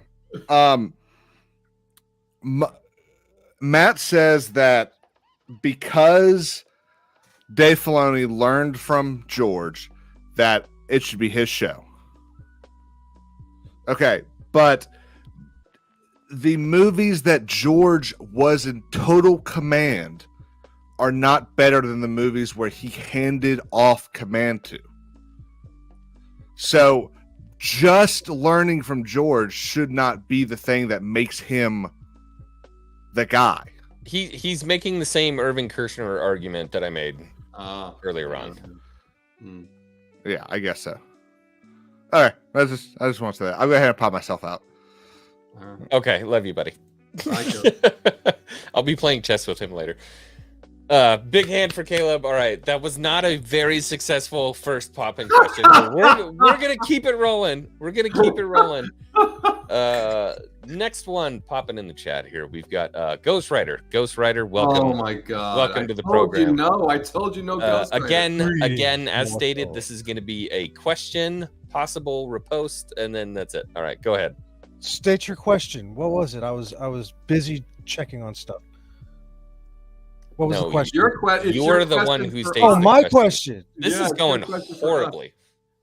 I thought that, okay, well, you know, I understand what Caleb was saying there, you know, and I get it. But again, with the language, it is what it is, man. Look, Ghost Rider, what's your question? My question? Yes. You know, I had one and I can't remember it. Moving right along. All right. We're going to keep Ghost Rider in the background. He can come up with a question if he needs to. All right. Moving on. We've got another wonderful person here. A good friend of the channel, a longtime friend of the channel. Live long the Force. Hey, gentlemen. Hello, going? my darling. It's been a Hey! long Good to time. talk to How are you? It's been like a light year or whatever measurement of Sounds time you like want to it, yeah. use. It's been a parsec since we Long talked. time. Yeah. So I will do this right. Okay. Keep it short. Did I miss something here? And what point did what Mando and IG-11 do on Navarro make this impact on this planet that we've seen in this episode? Suddenly, it's like a paradise, and like there's statues and schools and like beautiful surroundings. It was a crap hole before, but suddenly And the they're not droid even, died in they're not fire. even- they're not even the monkey lizard. They're not even the monkeys anymore. Now they're in the trees, right? Yeah, they're in not the eating trees monkeys anymore. Everything's you know, you Yeah. bring up a really good point. Is that just because the story says so, now they're gentrified, right? Yeah. Yeah. There's not really any reasoning as to why or how they were able to go. Well, actually, I take that back because I think there was a point where Grief Karga does say somewhere in the episode, we became some kind. It's like the Route 66 off ramp, right? Yeah, but So they become like a core for the main highway for the. It's like a hyperspace exit. Oh, okay. Yeah, so it's like a Route 66 gas station. But it does presuppose some amount of time had to have passed. Again, according to Favreau, somewhere between 0 and 2 years time. Such a fucking lame answer. Yeah. Somewhere between 0 and 2 years have passed. But you can clearly see that, you know, on Live Long's point, right? All of a sudden Navarro is flourishing and it looks beautiful. And if you look back at it in the first 2 seasons, it looked like a shithole. It was a trash bin. Right. Yeah. And so Well, there's, what there's government some works that credence fast? to that conversation about how much time has passed, and then we ask the questions, and the creators don't. I don't know if they're not allowed to say, or they just keep tripping over their own nards, or what. But I mean, to your point, Live Long, what happened, and how long did it take for it to happen, and how? I was like, is there a Navarro show I don't know about? Like, I know there's Andor. Like, it's, you know, it's coming, is there sweetheart. something- Don't worry. Yep. Just something just slid in there, you know. Well, They got to keep going back and try to make sense of what they've already done. Just keep backstepping. The only thing that I like about this particular part of the storyline is it felt very Lando Bespin-y, right? It did. There was a Tabana gas miner kind of aspect. In regards to we don't want the Empire here. This was we don't want the New Republic here, right? We're trying to make it on our own. Look what we've accomplished. You know, everything is beautiful. You know, I've got my cape on. You know, there was they maybe they tried a little bit too hard, but I'm like, okay, he's doing his best Lando right now. You know what I mean? And so I didn't even think about that. Yep. You know what I mean? It was the same kind of thing, but it does say, and I guess, you know, somewhere between 0 and 2 years, but there had to have been some time to pass for them to do, you know, all of that beautification of Navarro. And I'm with Live Long. I don't understand that part of it. Well, not only that, even if we got an equivalency to the actions at the end of the last season, that equals like now Navarro is free. I never got that impression. Like you got rid of like a couple of the riffraff, but never was this turned around their entire society to like a mecca now. And then the pirates show up and they're like, "Where's my bar?" Yeah. Oh, that went on too long. Yeah. We get it. Oh my gosh. Okay. Right. No, we got to move on. We got another one in the back. I'm sorry. Finish whatever you got there. But I have two things to say. Right. Remember, the old Navarro Grief Karga. It was all about bounties and doing all this, and it was a bar, and now it's a school, and those pirates are back. They're like, you know, you used some of our bounty to make this into a school, and it should be a bar and all this. And I just have to put out there for consideration, what other show is coming soon that has something to do with school kids? With school kids. I didn't pull her out. And and pirates and something else. It feels a little bit like that sequence might be a put on for Skeleton Crew. Ah, Kids, interesting in space, take. A Interesting school, take. pirates are involved. That's a good take. I don't hate it. I don't hate it. All right, we've got another pop-in question here from Nova Vaughn. What's up, brother? What's going on? How you doing, man? What's up, bud? Doing good. All right, So we got my lined up. favorite scene was, of course, the space battle. So, question I want to ask for you guys: which movie was this a better callback to? Empire with the Millennium Falcon through the asteroid field, or Attack the Clones with Obi-Wan being chased by Jango Fett? Wow, that's a great question. If I had to give my opinion, it would make more sense for the OT, because this is more of fighters chasing a single fighter, as opposed to, in the prequels, it's more like you got a bounty hunter chasing a Jedi. It's a little more singular as opposed to the OT. That's my thought. I don't know. What do you think? So two things. So for me, I thought Empire Strikes Back, just because of the asteroids and some of the rest of it. But what I wanted to bring is the pirate snub fighters that were in there. They were from the game. From the TIE Fighter game. You got it. They were canonizing those, and Lego is doing a always goes back to Lego, right? Lego is doing a set of one of those snub fighters. But for me, it was for me it was totally Empire Strikes Back because of the asteroids. I agree, 100%. How'd you like the episode? It was good. I put you can see the thumbnail of my background. I made my own review on it. Yeah. I gave it a 7 3/4, not quite an 8. But I don't think it was better than a 7. And so, like I said, go check it out on my channel. What my thoughts on it. Awesome. Oh yeah, man. Drop your link in the chat if you want to. Just stick around. I dropped him out too quick.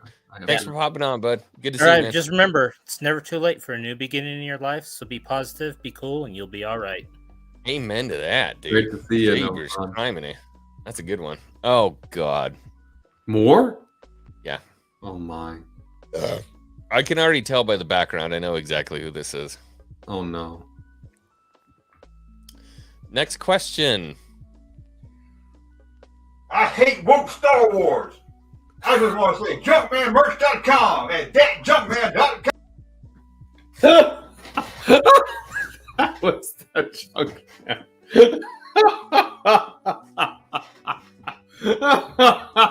Let's see what he can, while he's moving his camera around, see if he messes anything up. Oh no, he left.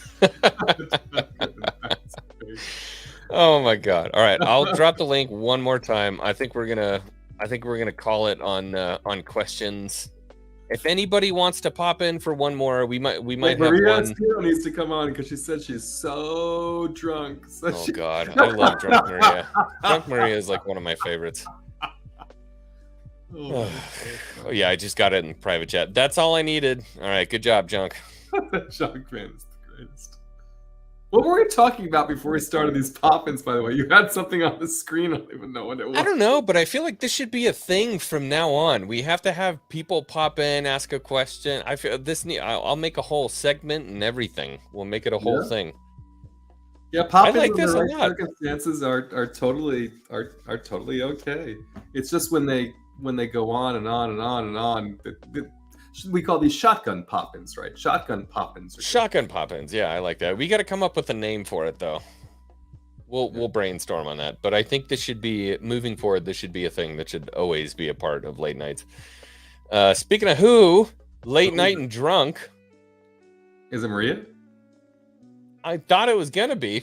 I don't see nothing. She's definitely here. I don't think she's ready quite yet. That's okay. We got one other person in the background here. All right. The Orlando Shadow Dragon? Is that correct? Yeah, you said it right.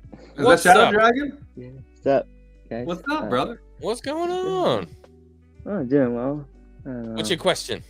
All right, so I'll be honest. Like, I didn't see Mando, but I did see the Bad Batch this week, and because I did comment on Ridgeman's comment on his Bad Batch review. So I want to ask you guys this: what do you think got more interesting? Would it be the Bad Batch's alien vibe, sort of like episode, or would it be more of the Mando season 3 episode 1 that you guys got?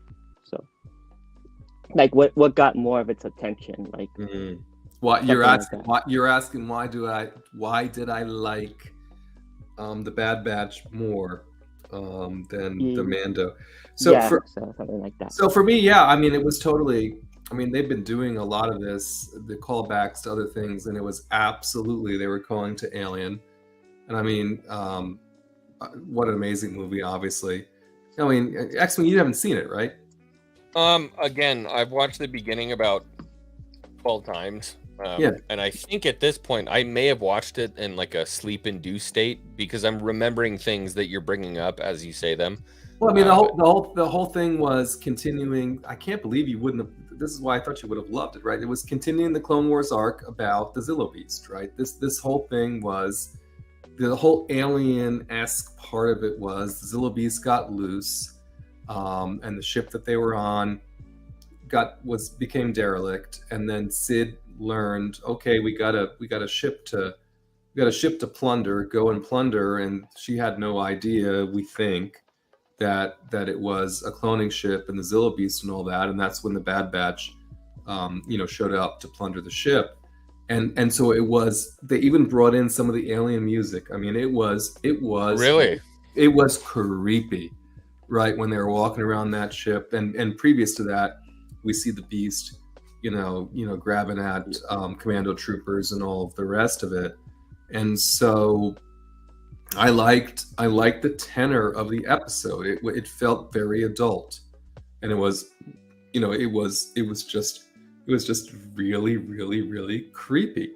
And then Mount Tantus and the new boss guy, apparently going to be the big bad now that my boy Rampart seems to be off the table. I just found the story to be very adult, and when I juxtapose that with what happened in the Mando premiere, comparatively speaking, it sounds wrong, right? Because I'm talking about something animated as being very adult, but juxtaposed with the Mando premiere, I found that to be more childish. It was kind of for me, it was kind of flip-flopped. Yeah.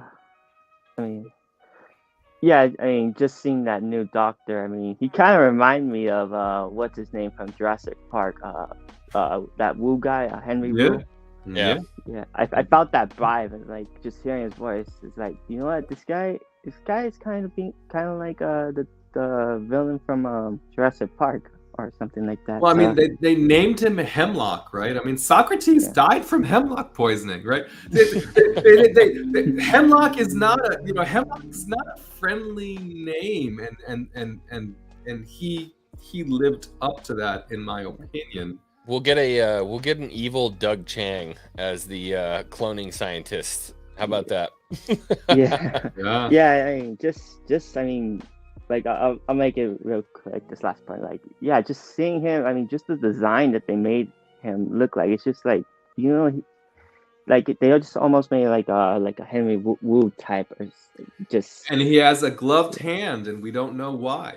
Right? What happened to his hand? Right? He's got the Dumbledore curse. I was like, all of a sudden, for me, if they would have given us this episode of the Bad Batch as the lead-in, I was like, I would have been hooked. But then we would have gotten screwed because then we would have gone into the rest of these episodes that haven't been the greatest. But from what I understand, the remainder of the series now, which goes through the end of March, because we've got 2 episodes the last Wednesday in March. So we'll have 3 Star Wars things then. but all the rest of the episodes is all about Hemlock and Tantus and everything that's going on. I'm like, so okay, so I made it this long. I guess I get a prize now, and the prize is, please.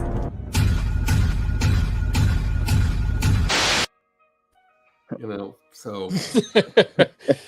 Orlando, thank you so much for popping on. I hope we see you again next time.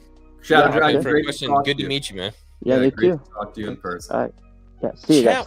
Bye. Okay, all right. We have one last one we're gonna bring in for lightning round pop-ins. I feel like this one's gonna be lengthy, so a good one to end it off on. Oh no. Good friend of mine, cohort, coworker, whatever you want to call her, Maria Espino. Let's see if she got her mic figured out.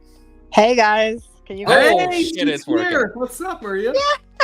All right, listen, I'm not gonna put on cam because I'm on mobile. Okay. And like my husband took me Maria. out to Chili's, and it was 2-for-1 margaritas. So we loaded up on that. We're already off Star Wars and we're on fucking Chili's. We know she's in a good spot. Wait, Maria, before you start, I thought you were so amazing on Robert Meyer Burnett's. Oh my God, I can't believe you watched that. Oh my I always God. watch. I'm almost never chatting, and I don't join onto the panel. But I heard you. I was doing something. I heard your voice. I was like, "Fuck, it's Maria," and Matt, you are my favorite person. On this thanks a lot, Maria. No, listen, sorry, X. Sorry, X. It's the Matt hour.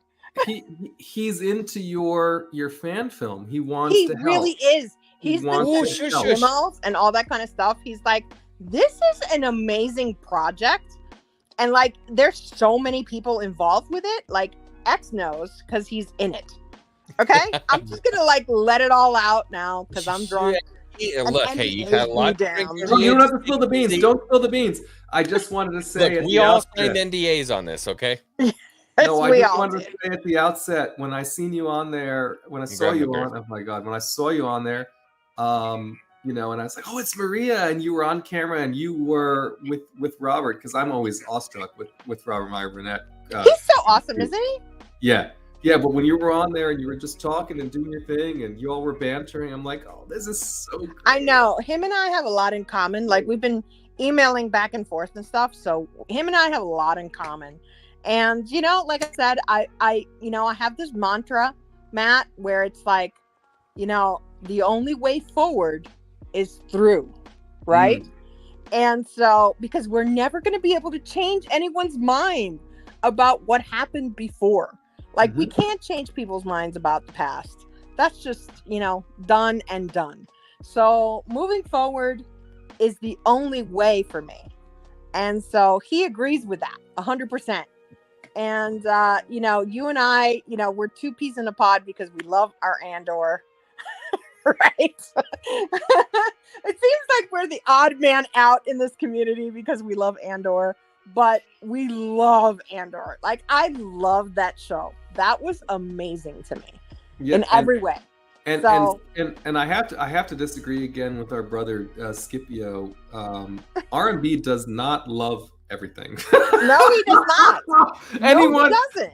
I followed his channel now I looked at it earlier. I was like, God, I've been a member in his channel for 2 years and some months, and I can tell you he does not love everything. I think he does not. I was on a live stream with Robert Meyer Burnett, I think at the beginning of the Book of Boba Fett, and I want to say it was right after the first episode, and I was like, on Echo Base. I remember that day. Yeah, I was like, no, I really like it, guys. We got to give this. I think this is gonna go the right way. And Robert's like, no. Yeah, no. And then he loved he Andor. ended up being. I gotta tell you, he loved Andor. He just loved the storytelling and the 3-arc storyline. He just thought that was fantastic, and a lot of people just don't get it about that, but he thought it was great. He loved Andor. And he hated, well, he didn't hate, but he didn't like the Mando season 3 premiere. No, he didn't. He was like me, a 6 out of 10. Anybody who knows storytelling at all knows that was a misstep. It was. I think that, to be honest with you, it was a misstep. Yes, X. And to be honest with you, I really do think, like, what the fuck? Why didn't you name Like, drop Luke Skywalker. Look, all it took is fucking 8 seconds, bro. 8 seconds of him showing Grogu the chainmail armor and Yoda's lightsaber, and then we would have known everything we needed to know. Right? Or like a really cool moment when he's with, you know, if he's there with Grief Karga, right? And he's talking, and he says, "I brought him, and you know, there was a Jedi that took him," and he goes, "A Jedi?" Bro. And he goes, "Yes, his name is Luke Skywalker." And Grief Karga's eyes perk up or something. Bro, you know, just a reference. It's complicated. Was lazy as fuck. Yes, it was lazy Favreau writing. I'm telling you, it was back to Boba Fett. I'm like, what the hell is this? You know? Oh, I'm so mad about that.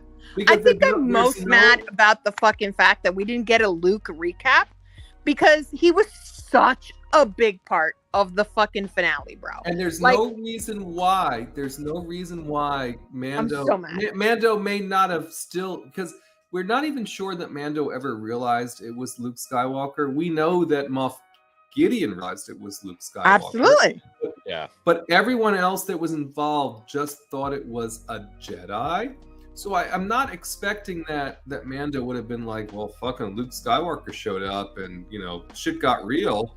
But he didn't even, it was just like, well, it's complicated. I brought him back to his kind. He came back to me. How does anybody not know who the fuck Luke Skywalker is at this point? I mean, bro, like how he's you Captain fucking America in the galaxy. Absolutely. He is fucking Iron Man, okay? But remember, he is Iron Man for us in the Star Wars field.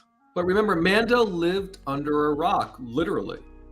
And that doesn't mean the rest of the galaxy did. The rest of the galaxy did not. We're talking about the context of Mando explaining it to Grief Karga. So I'm like, okay, so maybe he wouldn't have called out Luke Skywalker by name, but bro, that was lazy writing. I have better writing, and X can tell you, I have better writing between Poe and Finn. Okay? Fact. Well, and Beskar Man is saying in the chat, you know, Disney hates Luke Skywalker, but I have to. I have to disagree with that a bit because he seemed to have a pretty big part in the season 2 finale. For someone that they hate, and the Book of Boba Fett, you know what I mean? The Book of Boba Fett too. It's like, okay, well, if they hate him, that doesn't mean they don't hate him. They don't hate him at all. They just feel like they might have set up the fandom to have an expectation that they could not meet financially and budget-wise. That's what it really is. Luke Skywalker costs a shitload of money. Yes, he does. Because Mark Hamill is not fucking cheap. Yeah. And then all the I'm gonna let you know. Yeah, I get you. All the technology and all. So I'm not saying that we needed to have Luke Skywalker appear in the premiere. I'm just saying a flashback. They gave us a better recap in the first episode of Kenobi with a montage of things that came before than they did in Mandalorian season. That's all I'm saying. Yes, Matt. Yes. Why couldn't we recap? I'm telling you, 8 seconds was all I needed. I'm not even a Minuteman type of person, okay? I just needed 8 seconds. 8 seconds of fucking Luke showing Grogu the chainmail armor versus Yoda's lightsaber. Okay, you would have shown that really in quick, the recap. Because this is something Done. that bothers the fuck out of me, and it bothers me the same way that the boots do. Chainmail? I know. You're still. I know. I'm bothered by that too, X. I am. I really am. I'm still bothered about the fucking boots and Andor. Landed gentry, chainmail, apostates. Is this fucking 1426 in England? And the flute players. Don't forget the flute players on Navarro. You know. Oh yeah, and the flute and lutes. The flute and lutes. Bro, Avast. Who the fuck says Avast? That shit made it past the writer's room. That's the thing that drives me the most nuts. Is like who in their Can right I tell you mind who sat was there? part of the writer's room? Because that'll explain a lot of things. Maybe I should. No. I think Favreau was like, Avast is fine. Avast, yeah, sure. Avast. We got David. Matt, Jones, come in closer so I can slap the shit out of you. A Vox is fine. A Vox is not fine. This is the thing that's driving me nuts. Ghost Rider keeps bringing up the same points. He's like, apostate's the right word. I'm like, yes, I said it is the right word. He's like, chainmail's awesome. Like, I totally agree. I have a full set of riveted fucking chainmail. I love chainmail. Not good for Star Wars. Not good for. I am so in agreement with X right now. Like, honestly, I have to reinforce: you cannot rely on Ghost Rider's objective opinion here because he's a Favreau simp. Everything Favreau does, he loves it. He loves it. Loves it. The Middle Ages, far, far away. And I can't wait for them to break out the blue plague again and be like, whoa, well, put your masks on and you can survive. I'm in charge of the story versus like video games. So I can tell you, like, we still have one more of the Jedi series. You know, we're getting Survivor and we still have one more. And then the plan has always been to bring Cal Kestis into live action. But I'm criminally underused right now, but I'm hoping they have a plan. I'm gonna tell you right now that Cal Kestis is gonna come into fucking live action much later in the timeline. If anything, a lot of people have thought that like Grogu's gonna be the new Luke. Ahsoka is basically gonna be the new Luke. I've thought for a very long time that Cal is gonna be the new Luke for the new generation. No, Cal is okay. There's a thread of, I can tell you this. There's a thread of it that's going to tie back to Quinlan Vos. Okay. Nice. Which I am all for. I'm like, bring me some Quinlan Vos because I'm a Rebels fan through and through. Matt knows this. And so I love Rebels. It's probably my favorite animated Star Wars, property ever. Oh, and you have got something on your nose there. And it smells like Rissman. I don't know what it is, but something on your nose. Listen, no, I'm serious. Like, I just feel like the whole setup of Quinlan Vos and Obi-Wan Kenobi had a purpose. It definitely had a purpose. And I really do want everyone to think about how Quinlan Vos and the Path has a tie-in to Cal Kestis and what he's been doing. If we think back to Fallen Order and what his purpose was in Fallen Order, which was to protect Force-sensitive children, you can see how that all ties together. Okay? And so I really do feel like the name drop of Quinlan Vos and Obi-Wan Kenobi was more significant than anything in Obi-Wan Kenobi, because Obi-Wan Kenobi sucked. Okay? Well, you got pushback in the chat, though. Be ready to defend yourself. Is fantastic. And that has a lot to deal with. Yeah, huh? Scipio is disrespecting you now again. Oh, no. Oh, no. Don't get started on me. Scipio. Maria, don't do it. Can you see chat or no? No, you have to read it out. She's on. Okay, all right. I'll read it for you. Hey, gang, just for reference, Maria Espino cried during the train wreck that was Kenobi finale. Case closed. No, I did not, because I can tell you right now, X will validate me on that, because I was in his watch party for the season finale of Obi-Wan Kenobi, and we were both pissed. That is correct.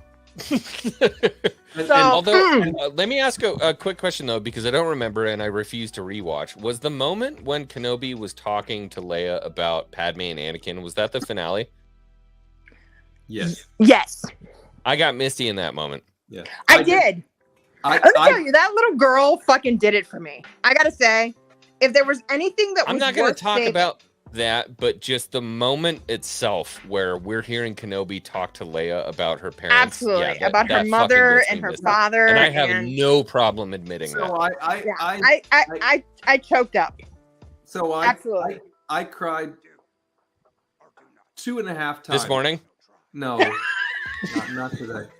I cried 2.5 times in the Kenobi finale, right? It was the Leia thing. It was the hello there with Luke. Ugh. That did not make me cry at all. We both gagged at that. Oh, man. I waited the whole. Me and X were like, bleh. And then it was. They didn't earn it. It was the the Kenobi Qui-Gon business. So I didn't earn that either. I didn't. Didn't do it for me. No. So again, I don't want to make this another Kenobi stream, right? But as much as the series didn't deliver everything it should have, right? Given it should have been delivered Qui-Gon, Qui-Lan Voss. It should have been a home run. You know, it should have been easy going. Obi-Wan Kenobi should have gotten the fucking budget and the fucking treatment that goddamn Andor got. Okay, and then some. She talking about shit.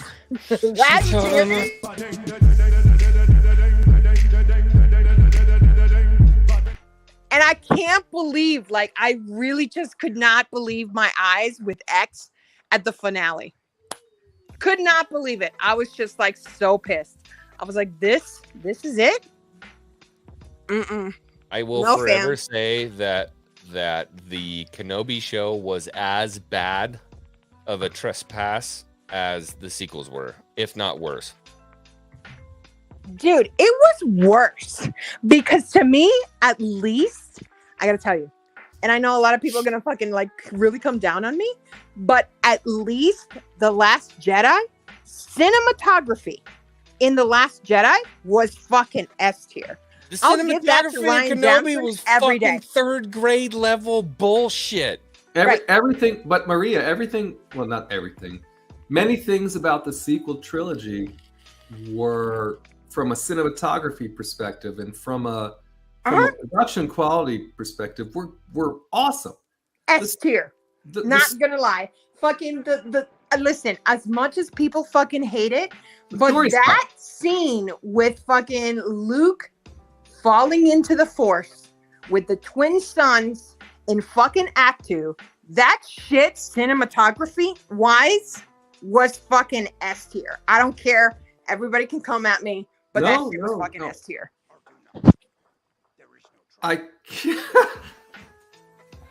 I've said it before, and I'll say it again, and because I believe it's true, right? The sequel trilogy movies were beautiful movies and awful Star Wars stories, right? They were shit, dressed up with fucking lavender scents and fucking pumpkin spice. That's what it was. And I hate pumpkin spice. I hate it. Hate it. Correct me if I'm wrong. Moving on. Anyway, so before you get out of here, Maria, I adore having you on. My last question would be, what are your thoughts on, because this is it's a big white elephant. I mean, I know how I think I'm going to feel. Acolyte. Bro, don't even get me started on Acolyte. First of all, yes, let's get you started. Everyone that's saying that fucking Acolyte is a pilot and all this bullshit, that's bullshit. Okay, Disney does not do that. Okay, Disney does not put money into just like test screenings. They don't do that. Okay, so all of this is true and correct. They're in production right now. Okay, so they're filming, and I think Bob Iger is going to be a problem. They've been filming for over 2 months, right? Yeah, absolutely. And so I actually think, I know you're going to hate me for this. X, but I actually think if there's anyone that can actually do something good, it's going to be Leslie Headland, because she actually has read all the books, novels, comics, and all that stuff. So as much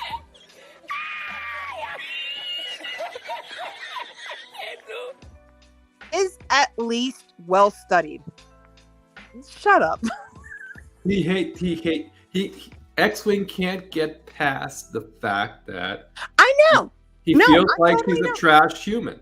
Right? I'm not saying she is or isn't a trash. Do you know that I have secret footage from a Leslie Headland interview? Do you want to see it? No. Yeah, we do. Okay, all right. I've got some secret footage from a Leslie Head interview. This is why I I've seen don't like her. There was a question posed, and she could only answer one way the whole time. And so, look, I'll just show it to you.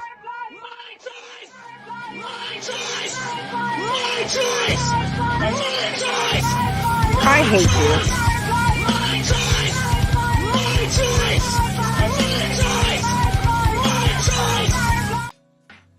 I told you. It was a weird interview. It was a really weird interview. I don't know why she just kept screaming that, but Listen, okay. As much as anybody can listen, I don't agree with her politics or her stance. I certainly have questions around her involvement with, Mr. Harvey Weinstein. Okay. I have questions around that and that kind of stuff, but I cannot deny that she is well studied into the lore, into the expanded universe, into all that kind of stuff. She is, of all the freaking directors, that includes Deborah Chow, fucking J.J. Abrams. I'll never trust Deborah Chow again. No, we don't talk about Chow anymore. All right, that includes all of those. Bruno or the first asshole to put shaky cam in Star Wars. Are you kidding me? Are you What is kidding this me? fucking TikTok? Are you fucking? Yes, I agree. We were both on that shit, okay, during your watch party, X. We were totally on the same page on that. But I will tell you that Leslie Headland is by far one of the most studied directors I've seen. I'll tell you that. So I have a little bit of faith in that, but right? I'm not expecting much. You know that really well stuttered I can't fucking talk. Really well studied doctors. And I'm drunk. What the fuck? I was about to make such a poignant, awesome observation, and then it just fucking. I don't even know. Like, I mean, I'm the one that's drunk here. No, You're not the only one. You're not the only one, Maria. You should look at. So I'm building a Tantive hallway scene with the LEDs like I did for the Hoth diorama. Mm-hmm. I love that. There are 19 beers stacked on my Hoth. Oh, on my little Tantive diorama. So right we're now. on the same page. I'm holding it together. I got you. But listen, what is exciting to me is not even like the Acolyte or anything like that. What is exciting to me is what X and I are doing in our project, because I feel like the only way forward is through. And I keep saying that everywhere I go, because I think the only way that we can really unite this fandom is to leave the past behind, because we're never we're never gonna fucking agree on 7 through 9. Never gonna agree on it. So let's move forward. Push through the barrier, get over with it, correct. Get it done. And let's go forward in the timeline, and let's establish a real motherfucking Sith Emperor. Like one that deserves the fucking title. That's all I'm saying. Let's just bring Palpatine back again. Fuck off, Matt. All right, so we got 60 people in here right now. What can you tell them about your project, if anything? I can say this. Look, we are looking to release the teaser trailer, and the teaser trailer is probably not going to appeal to a lot of people because it does deal Definitely not. Yes, it does deal with the sequel characters. But my project is really aiming... Listen, my project is really aiming to bring us forward in the timeline and to do it with a real fucking Skywalker, okay? I'm just going to say that because we need... For 6 movies, bro, we made such a big deal of the Skywalker bloodline, right down to midichlorians, to like an actual scene with Qui-Gon testing little Anakin, his blood, right? Like, it was made such a big deal, and it needs to stay a big deal, okay? And so... Bloodlines, baby. It's all about the bloodlines. We have an entire fucking novel called Bloodlines, by the way, which deals with Princess Leia and her heritage, okay, and that being exposed in the Senate. And I feel like that really we need to come back to that. Fuck this Rey Skywalker bullshit, okay? That doesn't exist in my world. But Ben I wish Solo I had, does. you know what I wish for right in that moment, if I could just click on it, it would have been the chorus for Duel of the Fates. It's just like yes. Yes. And I mean, we have a real Skywalker in Ben Solo. He's a real Skywalker. And he's about the only thing that most, I don't want to say all, but most of our sequel hater fans can agree with. He's about the only thing that they can agree with. They're like, oh yeah, he wasn't so bad. Or some people say like he's the only Nick Julio's comment here. Make Star Wars bloody again. Espino 2024. Oh my God. Yes. And that's what we want. You know what we want? We want to see big, epic lightsaber battles between the Sith and the Jedi. And that's what I want to bring to my project. Or and the Sith just being gonna absolute dickheads and slaughtering people because they feel like it. Right. But guess who's going to lead that?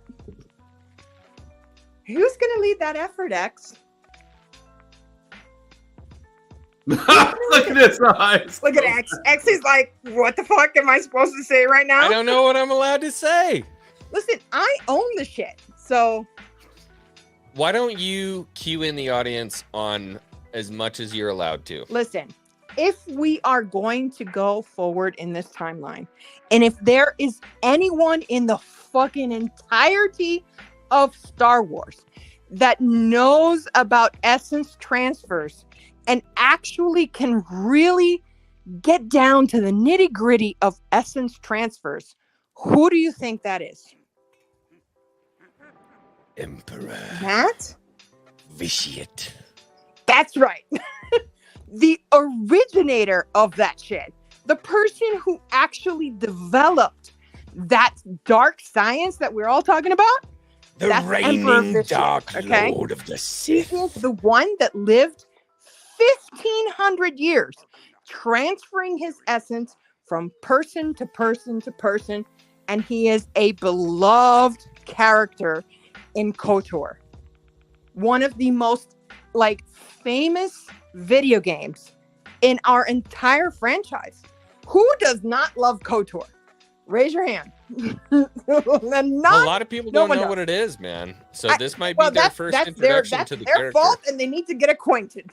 They need to do their they need to do their homework. We call it homework. That's right, homework. Or Do fucking their X-Wing needs to play KOTOR live on Stash Rendar and show us what the fuck that shit That's is. a good idea. Yeah, I could plug my Switch in and play it again. Totally. You could do it. Because I feel like there is really some great storytelling around KOTOR with Darth Revan and Darth Malak and all of that. There you go, man. But Junkman still says a it. fan? I'm a Star Wars fan since 1977. No idea who that is. You're a fake fan, man.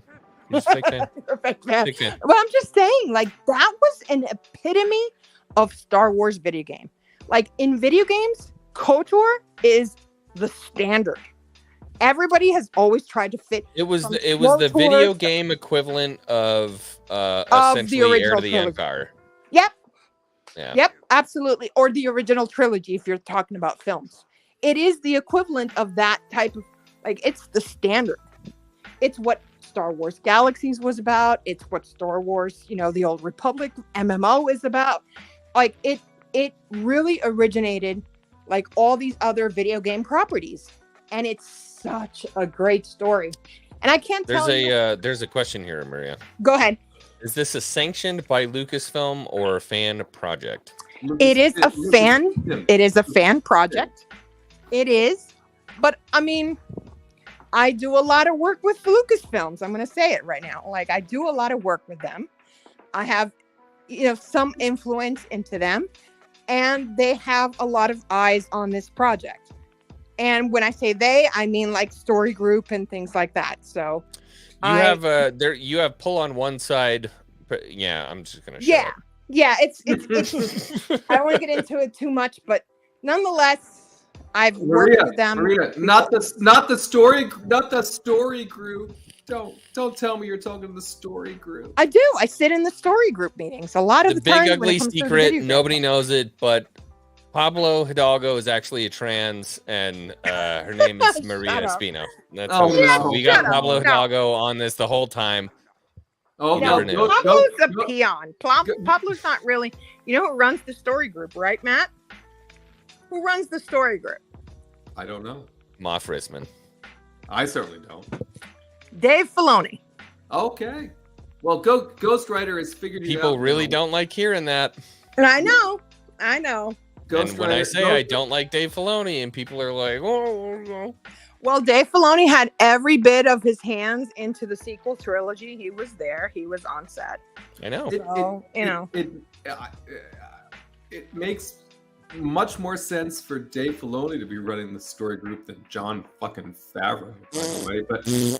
But John Favreau's the consultant. He doesn't even work for Lucasfilm. Thank you. He doesn't even work for the company. Yeah, No, he's a he has his contractor, but own he should be production running company, and he wants to retain that because he has a lot of freedom with his own production company. He can do things like for the Apple series about the prehistoric times, and he can like work with dinosaurs, and he can do all this stuff. He wants to keep that freedom. He doesn't want to be tied down, and I don't blame him. So he's not going to be the next Kathleen Yeah, Kennedy. who would want to be a slave to Disney? Honestly, we can't say slave anymore, but be very I think the next George Lucas Kathleen said it. I I'm a- sold it to the white slavers. Here's the hot take. I think the next fucking Kathleen Kennedy should be Lawrence Kasdan. I would be all Couldn't about agree it. more. Would be all I about mean, let me tell you, he is best friends with George Lucas. I mean, not that Kathleen Kennedy wasn't tight with George. She is Well, I actually. mean, X-Wing doesn't believe anyone that was tight with George should lead the franchise, but put that to the side. Put Fake that, news. Put that Fake to the side. news. Look, the reason why most people can, and I say most, I don't mean all, right? But most people can agree that episode 7 was a solid start to the sequels is because of Lawrence Kasdan. It was a reboot. It was a rehash. And we were okay with it because it was like, okay, it's a new generation, but we're reintroducing That's the same story to the people. That's right. But Lawrence Kasdan had a lot to do with that. You know, It was a new hope. I commend J.J. Abrams for having the gall to go out and go, I'm going to, I don't know everything about this franchise. So I'm going to bring in people who do. And Lawrence Kasdan, You applaud them for Empire that? That's like the Strikes Back. fucking lowest tier. right. And Lawrence Kasdan wrote Empire Strikes Back. You can't go wrong with that. Just be careful, Maria, because apparently you said something that makes Ghost Rider think he knows who you are now. Oh my God. Be careful. Did I? Which one is it? Oh, no. Very, very careful. Oh, and I've been canceled. Oh no. I'm going Oh, to get canceled. Am I that's going to the get one. canceled? Am I even had a channel? I don't even have a channel. It doesn't matter. You canceled anyway. You know what? We canceled that boy Steve's Wrench, so he got canceled first. Oh, we got Strategist. So, Lawrence Kasdan had a lot to do with having Luke play absolutely no role in TFA. Okay, I'll pass. See, you know what? I was okay with that though. I was okay with the reintroduction, and then it's like, Yep. well, actually, And you have to remember where Lawrence Kasdan, Larry left it off, right, with JJ, and Luke was in full fucking Jedi robes, bro. When Rey went up to the fucking top of the mountain, yeah, in Act 2, and they she laid that handed shit him up that on a lightsaber. golden fucking platter. Right. Yeah. Set it up, bro. He's like, I'm gonna give it to you in a golden platter. Here, take Here it. you go, man. I gave Here you go. I gave you gold nuggets. All Right? you gotta turn So, it. You just gotta Luke turn it into a Skywalker bar. in full Jedi robes, looking at her like, okay, you're asking me to get in the fight. Really, at X-Wing? Wow. What? Oh, there she is. Hi, Maria. I saw you for a second. What are you doing with your phone, man? I'm so like in there. Are you naked? Turn the camera off. She is drunk. Turn the camera off. Wrong button. Yes. To become one of those, it came one of those streams all of a sudden. Next thing, I don't know what happened.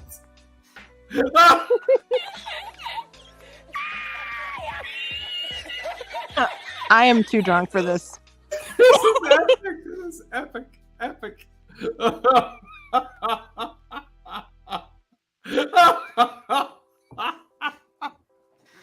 I don't like. Oh my god! Speechless. Oh my god! Matt, help me! You're supposed to be helping me, Matt. This is amazing. This is amazing. X-Wing After Dark. Listen, I had a great night with my husband. Okay, we could tell. We could tell there for just a second.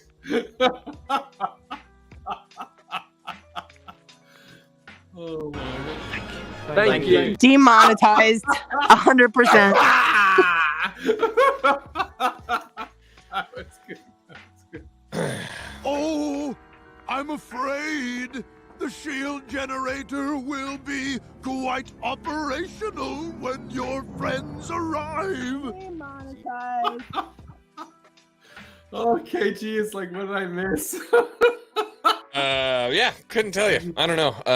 I've had yeah, I don't know. I got like freaking glaucoma. I just randomly had glaucoma for like the past 10 minutes. Why the camera button is next to the mic button? I will. What happened? Did she leave or did you drop her? I definitely pulled her out. Don't forget to dance, everybody.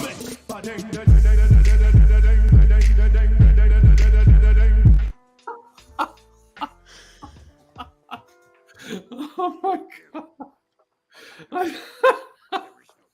I'm dead. I'm dead. Moving on. I'm dead. Moving on. I'm dead. I'm so dead. Boy, if this wasn't a late night, I don't know what the fuck is. This was epic. I mean, if this wasn't a late night, maybe you should rethink the pop-ins from now on because I don't know. I don't know what just happened. Oh my god! Should we bring her back in? Is she clothed? Is she fully clothed? I don't know. Are you decent? I'm never decent. Ever. What a fucking great answer. I'm never decent. I mean, hello. Hi. I have 2 husbands. What the fuck? Listen, I'm gonna be honest with you. I'm kind of retarded. Yep. Oh. Just about. Just about. All right. You got it squared away? No, don't, please don't. I'm never squared away. X, you should know. I Listen, love these. add me at your own risk. There's so many good ones. Late night. Yeah, let's go. Late night. Should I rewind? Watch the ratings go all the way up. Does she have OnlyFans? I mean, how many people actually slow now? Like, you know what I mean? Oh, there's definitely like 65 people. We're on an watching there. all-time Wow. high. It's over Okay. 60 people are here. Yeah. Wow, Matt, Oh, boy. I hold Matt personally responsible How is it my fault? I had nothing to do. because you are a moderator on this channel. What the hell's wrong with you, Matt? How does that help Exactly. you make sure you're clothed before you turn the Listen. camera on? Wow. I warned you guys. I am drunk. I warned it. Oh, I Ronnie gave you wants the to warning. Come on, X-Wing. Ronnie wants to come on. Oh, Ronnie wants to Yay, come on? Ronnie, come Yeah. on out. All right, we'll leave him. We'll give him one question, but I'm gonna go get one more beer. This has gone into debauchery at this point, so yeah, let's just go. Debauchery. Matt, this is all your fault. I don't know how it's my fault, Maria. I really don't. I mean, there's Matt, many this is your things that are fault. my fault. You let me in often, here. but I don't know how this is one of them. Listen, I told you. I said it was 2 for 1 margaritas, jellies. Okay. And their margaritas, they give you the shaker and the whole. You nine know yards. I'm their like, fucking margaritas are strong, bro. I know. I got one walking distance from here. I know all about it. 2 for 1. I know all And about my it. husband and I, okay, we both got 5 orders of margaritas. So 2 for 1, that's 10. 10 margaritas in, I cannot be held responsible. I'm just saying, this is your responsibility. I will never ever disrespect anyone who's drinking margaritas, but it's not my fault. I did put the margaritas in your hand. Anyways, back to Star Wars. Yeah, please. Jesus. Yeah, no. I think that one of the things that people really need to fucking understand is just that, you know, the focus of Disney as a whole is the new fans. Or they don't really care about us old fans. They really don't. They think that they have us lock, stock, and barrel. And for the most part, we've proven them right. We keep watching the shows. We keep, you know, watching whatever they put out, no matter what the quality is. And we keep our subscriptions. Let's be honest about that, right? So they don't really care about us. And so moving on from that, right? They're going to be focused on getting new fans and adding to the fandom. And that's what they're focused on, which will eventually lead us in to the sequels. Did we somehow wind up actually talking about Star Wars again? We did. Oh, wow. We brought it back home while you were gone. I'm looking at the chat. I'm trying to see what's going on. King's Advisor says, WTF, Maria, 10 margs. No, she and her husband shared. So it was 2 for 1, 10 margaritas. 5 I'm each. 10 margaritas in, dude. Yeah. When you have 5 margaritas, that equals once margara. They're 2 for 1, X. 2 for 1. Okay? Okay. So if I got 5 orders, that Big Low says what just happened was more entertaining than the sequel trilogy. And seriously, Black 7 is exactly on my page. Rissman, they told me they fixed it. It's not my fault. I just played for this whole clusterfuck. I was like, I didn't put the margaritas in your hand. Just a quick message, by the way, to anybody who's thinking about becoming a YouTuber. Expect these kind of situations to just happen during the natural course of your career as a YouTuber. I warned X and Matt. I said, listen, I am drunk. She did. Did I not? Did I not warn you guys? You did. Hey, and X I was like, sent the let's link, bring her on dude. anyway. I was like, she's drunk. She's like, oh, let's bring her on. It's like, okay. So I take no Maria and I share a very special bond, and it's a bond that I feel like a lot of Star Wars fans aren't allowed to enjoy, which is really funny. Which is where you have 2 people who wholeheartedly disagree on a lot of different things. We're the best of friends. But there are some things that we can sit down and we're like, that was fucking dumb. And she's like, you know what? You're right. That was fucking stupid. Dude, like Obi-Wan Kenobi. Oh my God. When we watched those watch parties, oh my God. We were so in sync then. And I feel like that's a mark of a true good Star Wars fan. When you can sit down and you can have discourse and make fun of things, and one person can yell at you and be like, dude, you're not seeing it right. You're not thinking about it right. And the other person can say, you're never going to understand how I feel about this particular portion of Star Wars. And so we're never going to get it. And then you can kind of bonk heads and then come back together and be like, that was dumb, huh? And you're like, yeah, that was fucking stupid. And you'll still be friends. And the bottom line is, when it comes to the end of the day, the only thing that you really give a shit about is seeing good Star Wars. That's it. That's what we want. And if that's the denominator for the relationship that you have with anybody, whether it's, here in this YouTube community, anywhere out in the public, on Facebook, whatever the case may be, dealing with fandoms, if that's the true denominator and you're an actual Star Wars fan, then you can be friends with anyone. I mean, for the love of God, we got this frickin' guy in the chat. That junk man's in here. Sorry, I had to rip on you a little bit. Okay, so we have one more guest, somebody that's going to pop in. This is the resident memer of the community. So this guy actually spends time making videos just making fun of me, making fun of Matt Rissman, making fun of Echo Base Network. It's one of the channels that I would actually endorse, even though it's trash. I love it. Ronnie.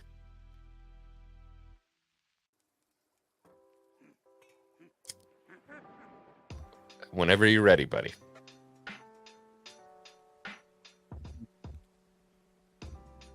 That was Ronnie, everybody. It's just an amazing interview. I really appreciated him being here. Oh no, did Ronnie not make it? No, he did. Watch, we'll do it again. We'll do another interview. Wow. Good to see you here, Ronnie. Why don't you tell me how you feel about the channel? Hear me? There we go. Oh, there he is. Yay! There he is. Now I can hear him. Hi, Ronnie. Hi. Am I really quiet or something? Like, what's Nope, there you are. Now you're better. There you are. We can hear you. Okay. Yeah. Hold up. So what's on your mind, Ronnie?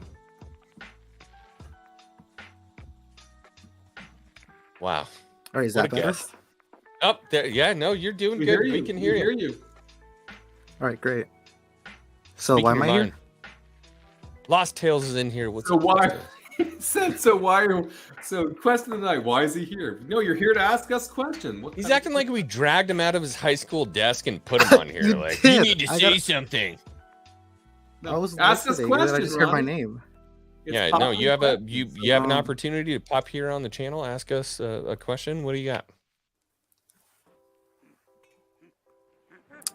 So Nah, that wasn't a Oh very come good on! question. He was just about All right, to fine. All ask. right, we'll give him a minute. Okay. All right, go ahead. So Matt, why do you think the Book of Boba Fett was such a great show? Oh Like, God! why is it like top tier Star Ronnie, Wars? you're fucking basic. You are so basic, bro. You're such an ass. I don't know. I didn't come here with questions. Ask a You- real Ma- question. Ask a real question. Hold up, let me think. Wait, Matt brain needs actually some likes loading the time. Book of Boba Fett? No, I don't. yeah, he does. That's why he asked. No, it. he does not. I know. Yeah, he does. What a He's fucking fine. shit show. Lost Tales is a new member. I'm just gonna take the stream back over because clearly we have a problem here. It's all about that backside.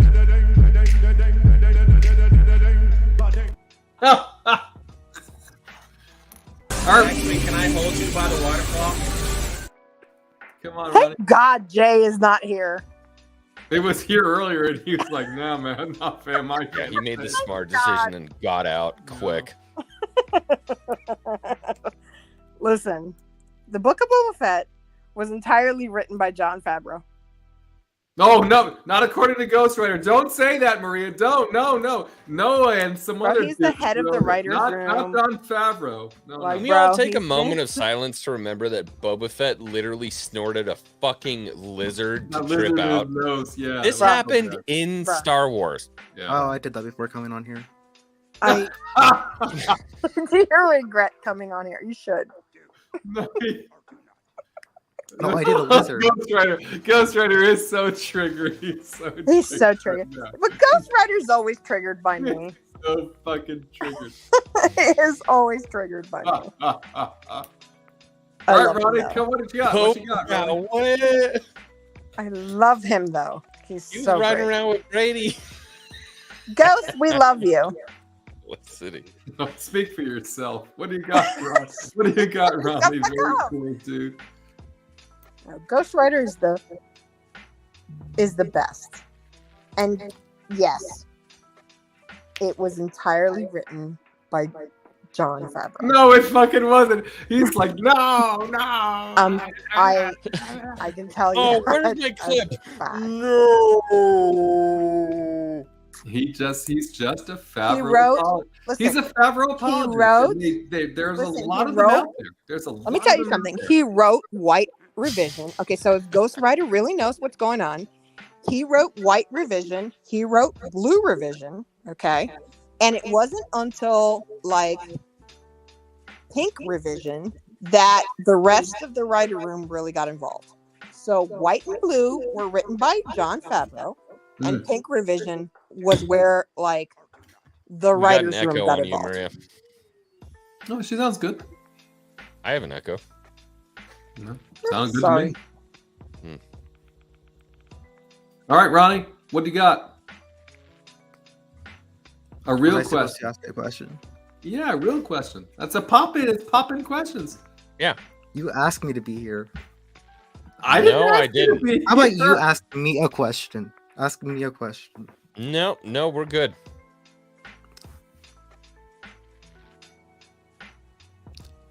Is your refrigerator running? Better catch it. Come on, man. I'm as old as that joke.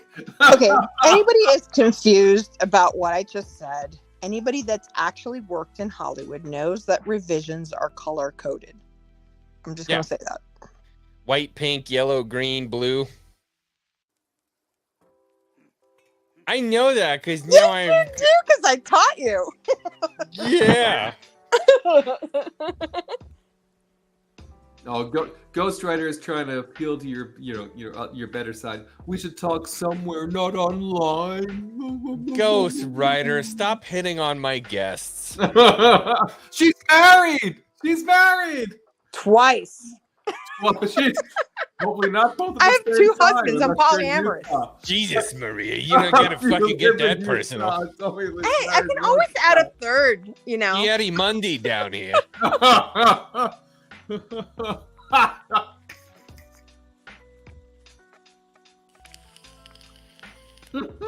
the hell am I doing? I am enjoying happily myself, married. actually. I am. Like I said, I'm polyamorous. I believe that people need to, express. That's why, how like, they you wanna only express. eat fish, right? No. Yeah, well, I'm just saying. I'm just saying, like, I know what polyamorous. I can't make monogamy jokes was in made here. for us. That's the problem. Okay. And I feel like everybody should know that I have a monogamy very is strong a baseline. social construct that's made to like keep us in check. Oh God. All right, so moving on. Felicity Poobell, yes, it is real sex, apparently.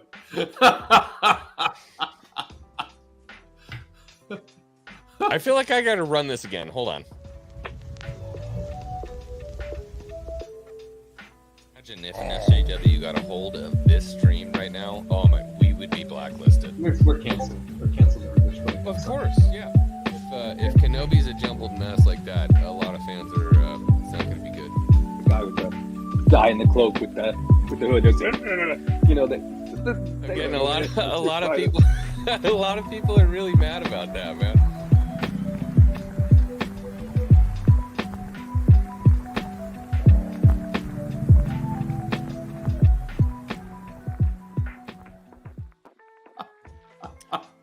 I just feel like redoing that intro with all of the fucking comments that are in the chat right now was just so perfect. Is this real sex? What the fuck are we talking about? Who's the Barney guy? I have no idea what's going on right now, but I love it all the same. Oh my God. Christmas criminy. Even Matt's Martin, having a Evan Martin blast said, right I feel now. like I Matt snorted is- a lizard right now. Matt is on cloud 9 right now. Oh, I'm okay. I'm okay. Yeah, guys, look, here's the deal. If any of you feel like you're being robbed of your usual X-Wing content, know that this is a late night. I can't even talk. This is a late night. And this is how this is going to go on late nights. It's going to start out very coherent. And then as the beers go, it's going to get worse and it's going to get worse and it's going to get more entertaining and more entertaining. Ronnie's pissed off. He's like, I was robbed. You kicked me out. Here's the deal. When we started out talking Star Wars, we were at 30 viewers. We're at 61. So, I hey, wasn't prepared. Something's working. What do you want? Shit. Here's an Andor clip. It's an Andor clip. Of course. Because Andor's the best show. Certainly better than fucking Mandalorian. Why do you think they call it the best Star Wars that no one watched? Because, man. All right. You know what? Oh no, he's I'm going to let go. He's I'm letting go. woosahing it. No, I'm going to let go. I'm going to let go of everything. I'm just going to sit here and I'm going to talk to you guys, not as a Star Wars host of a YouTube channel. I'm just going to talk to you as X. Yeah. So, okay. So X and I'm I gonna have been get working on this roasted. project. Okay. And it's massive. It's a huge project with a big budget. And I think you guys are going to really enjoy it. I think some of you might have some issues kind of starting into it, but I want to say that the premise about it is really to unite this fandom in a forward-thinking way. You know, so that there's we fucking can- problems with it, though. Yeah, there's problems with There's it. a I barrier to entry, as There's a barrier to Matt entry. loves to say. Yes, and that barrier has a name, and her name is Ray. But, X, you want to talk about Maddie? Look, you know, I don't know what I can and can't say. Well, she just asked you to talk about I'm it. so- the owner of this situation. And I'm You've the made one that paying the bills, I can tell abundantly you. clear. Maybe, I just, what can I say about me, or you know, and the Yeah. interactions and yada yada yada. You know what I mean? Go on. You're getting close enough anyway. You know, it's been really incredible because, so where do I start? So it's been really incredible to see, you know, a lot of people that I do and don't agree with, and people who. The bottom line is I'm working with people who really love Star Wars. That's the bottom line. And the voice actors and actresses that I've been blessed to meet are fucking incredible. And believe it or not, like, my favorite voice actress out of the entire group of people is Ray. And she Who would have ever thought? She nails it. And it's so weird because I try to, like, in my brain, I try to justify, like, man, I don't like Ray, but every time Maddie does a line, I'm like, God, you're fucking good at what you do. It's just like, it's really hard to try to justify it. And so, you know, as a, you know, being on the project and enjoying all the things that I've seen and, you know, the love that's going into the story, it's tough for me because I have been so vehemently against anything that involves, you know, Ray, Finn, anyone. It's hard. It's hard for me to get, dude. It's really hard for me to get over. Here's the thing. Here's what I want people to open their minds to, and that's why I did this, was because I want everyone to understand that these characters were not treated well, but that the characters themselves have something special that they can contribute to this franchise. And I think that in the hands of someone who is a capable writer, not to, you know, whatever, but someone who is a capable writer and can somewhat really write them well, that they have complete arcs, and they have arcs that actually make sense within this franchise. Yeah, dude, and that's the thing. Like Rey's not a bad character. She was written fucking terribly. Finn is not a bad character. He was written fucking terribly. Poe is not a bad character. He was written fucking well. Poe's probably the one that gets away a little bit, but I mean, to be honest with you, Rey is just fucking Luke that was written horribly. Yep. That's and what I mean. You us- got a scab kid from a planet who finds out that they have magical powers. It's fucking Harry Potter. Right. But You know who what I mean? of us did not go into episode 7 and think to themselves, God damn it, we want to see a stormtrooper turn Jedi? Dude, who of us did not want to Finn- see that? Finn had so much potential. I mean, Finn was like, you want to talk about criminally screwing one of your characters? Finn is the worst. They screwed him over so bad. Not to mention all that weird shit in the sequels where there was going to be like a love triangle or like, you know, It was Finn never- loved that was Rey, and never- then yeah. that just like never happened. He's like, That was never. I mean, she Rey, shut that I shit want to down, tell bro. you something. What? Yeah, she shut that shit down from the get-go when she was like, you got a boyfriend? You got a cute boyfriend? And she was like, that's none of your business. Hello, friend zoned. It was so bad, dude. Oh, you know what, dude? This is my favorite. Moni G. Jessica Rabbit. I'm not bad. I was just drawn that way. I love it. Perfect. perfect. Yeah, there was so much potential there. Money. And I mean, like, you know, they had the money, they had the scenes, they had the music, they had fucking John Williams for the love John of Williams, some of his best work, arguably, some of his best work went into the sequel trilogy. God. I love the Rey theme. I still feel like the Rey theme was one of John Williams' like crowning, Best, like just right? a fucking great theme. But it's attached to fucking Rey, so I have to kind of partially hate it because I don't like Rey.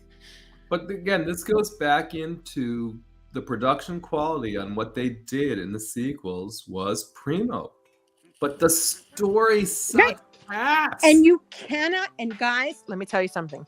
You cannot fault Dave Filoni for going and saying Rian Johnson had the best cinematography, technical aspects, because let's face it, as much as everybody hates The Last Jedi story, cinematography Yeah, it was pretty. fucking amazing. Oh, it was really pretty. Oh my God, it was so beautiful. The color theory, the fucking everything about that was just really on point. It's kind of And so like Dave Filoni, when it's he like the says Masked those comments- Singer, and you hear like Aretha Franklin behind the curtain, and then they turn the chairs, and like the guy from the Goonies is like, "Yeah, you guys," and you're like, "Okay, well." Yeah, But again, I mean that's literally it, X, right? So when Dave Filoni sits there and goes, "I admire what Rian Johnson did," he's not fucking talking about the story. He's talking about coming from his point of view, who he is. Okay, Dave Filoni is a new live action director. He's not seasoned in live action, right? So he's looking at what Rian Johnson did and go, technically, that is fucking a masterpiece. Mustard gas looks really nice in the air, but then it actually lands and kills you. I love that. Yes, Fuck, that was it's dark. true. It's true.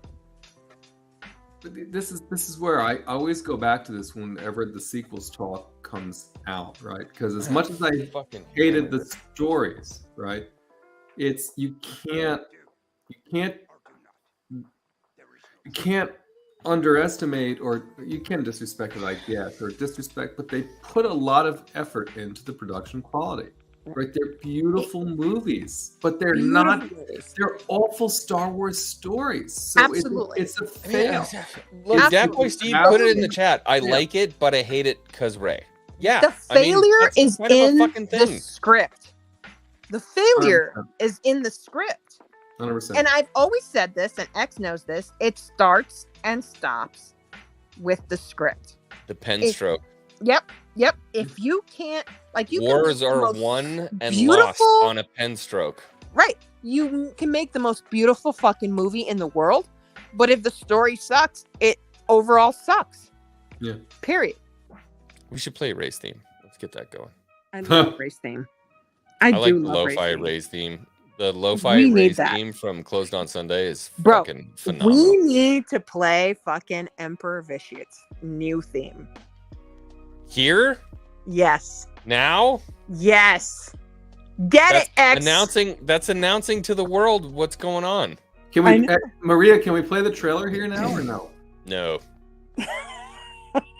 I'm saying no. I think that people would not like the teaser. If we had the other one, Maria, I think I would say play it. Oh but- God, the fucking full trailer is gonna blow people's minds away. I'm telling you right now. Like people, if you guys want to hear it, okay. So I guess since we're doing this, we're doing it. there is a You large have my permission. project. I'm on record and I'm being recorded. Okay, Quite thank obviously. God, because I signed that fucking NDA. Yes, you did. It's been recorded, so it's true. So what's going on essentially to anybody who's watching right now? We got 55 people in here.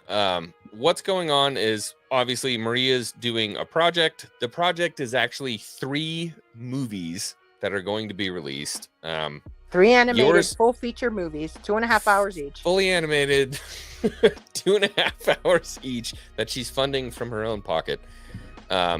There is a bad guy in the movies. I am that bad guy.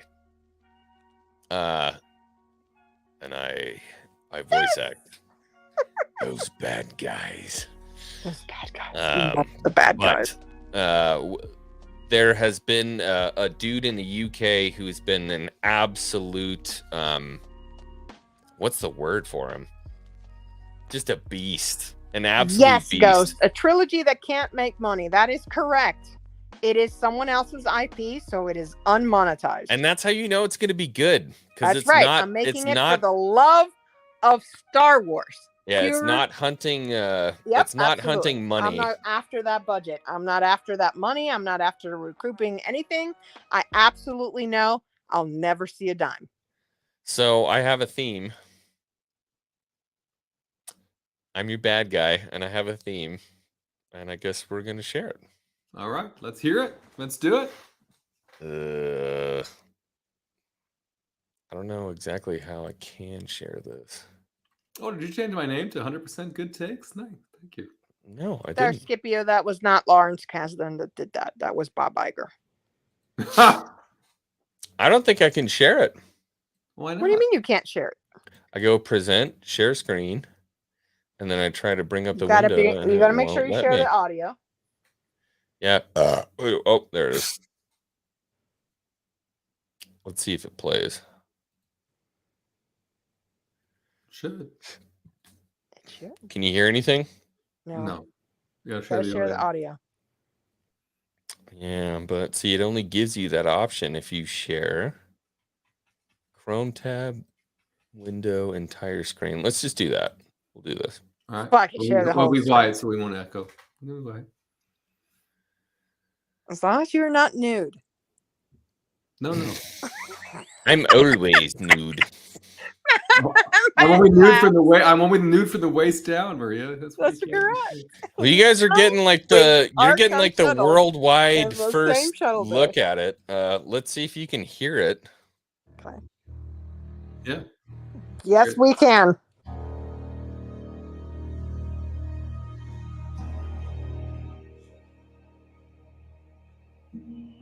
X is really excited. Fuck yeah, I am. I have a fucking theme song in Star Wars.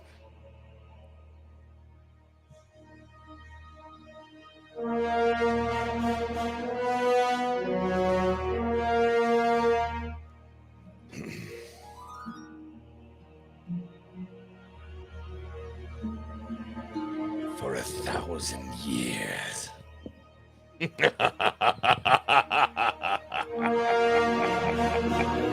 Oh, this shit gets me horny.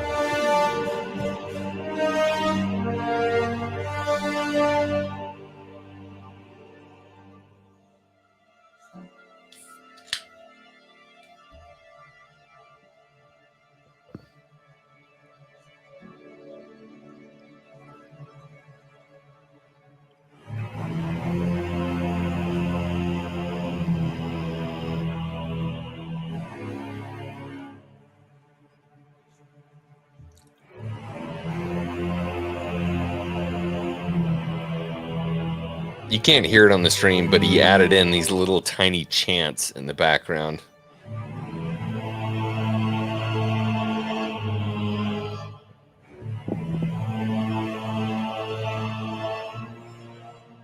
It sounds menacing.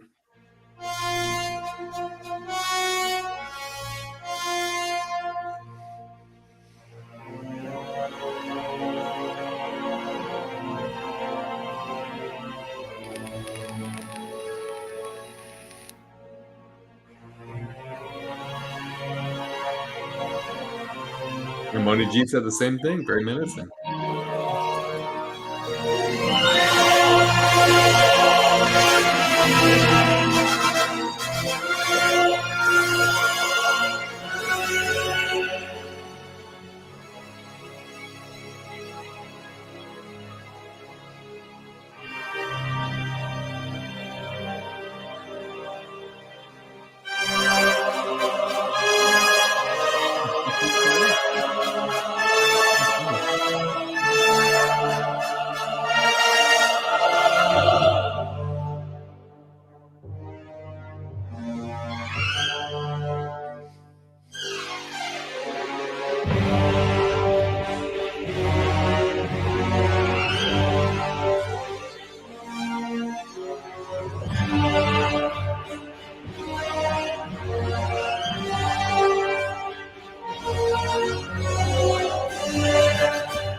that shit is so cool.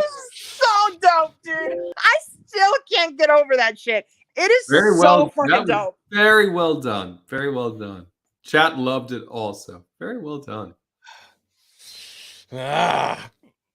It just gets me so excited. Like, that's my character. That's me. Like, That's you. And I just want to say that yes, X had a say in the music. He had the ability to listen to different samples and choose the one he wanted to elaborate in. So yes, absolutely, X had a hand in that.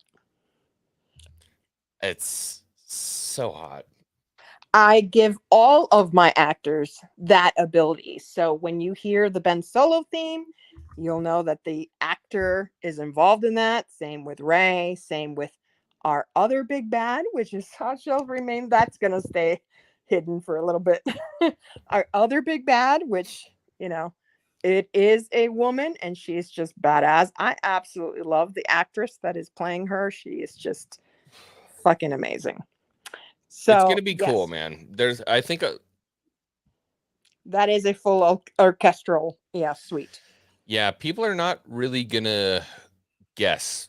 You know, there's always speculation about like, oh, what could it be? What are what's gonna happen here and there and there. If I had no idea, like what I know now, people would have no idea like what this project's really gonna be. There are so many, like, Star Wars has unfortunately been kind of like deconstructed into, at this point, conventional tropes. This fucking just shits all over it. Yeah. And I love it for that. I love it for that. And That's one of what the things keeps that me was in. really one of the things that was really important to us, and I talked ad nauseum with X about this, was using the fucking source material. There is no source material. There is no source material. Yes. So this really does borrow quite heavily from Knights of the Old Republic. Dude, the EU is massive in this. Yes. Yeah. And it borrows from the one Sith motherfuckers. Yes, I cannot wait. That is an EU thing. If anybody has ever really dove deep into Darth Krayt and his crew, which is called the One Sith in the expanded universe, they will make an entrance in here. And as a matter of fact, X will have a little something on the side with one of those characters. So, oh wow, yes, a little side piece. A little side piece. That's correct. Side piece, yeah. You know, when this is all said and done and everything's out and the NDAs are over, I'm stealing that theme as my channel intro, and there's not a damn thing you can do about it. I'm stealing it. I don't care. Sue me. That's my theme song in Star Wars. I'm keeping it forever. It's mine now. I keep this. It's I mine. keep this. It's yours. Mine now. It is yours. You will have the ability to use it as you will, X. Dude, Felicity, I totally get it. There's so much more than we're just gonna have to show them when it comes out. There's so much more than just sequel characters. Like, there are a lot of characters in this that you'd be like, oh, that person's in it. Oh, that one is in it. The oh, fuck? that one is in it. Yeah. I made sure to take care of that because, you know, the expanded universe to me means so much. I'm deep into it, and I really wanted to bring some of those characters in. And anyone that knows me knows that I have my own video development company, and in that I have done some work with the Star Wars Jedi series, so you can expect to see some of those characters in there as well. King's Advisor says this is all Maria's attempt to get X as a third husband. No. I was like, wait, she didn't say anything for a minute. I was like, where is this going? There was a fucking pause there. Mute button fast enough. But no, it's really just my attempt to get Matt as my third husband, not X. Is she like fighting a pillow right now? I don't know what she's doing. It sounds like you're in a fight with a pillow. What? What do you mean? I don't know. Your audio keeps got like, you're like, yeah, I just thought that. I was gonna come in outside. No, I have no interest in a third husband. No. I'm also mega married. Why, you stuck-up, half-witted, scruffy-looking nerf herder! And I love his wife. You can't use that word. Only we can use that word.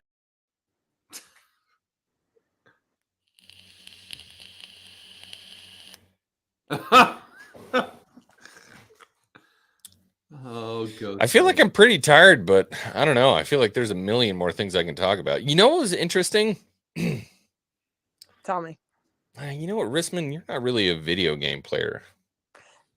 I know. It's so sad. Hogwarts fucking Legacy. Oh, here we go again. Here we go again.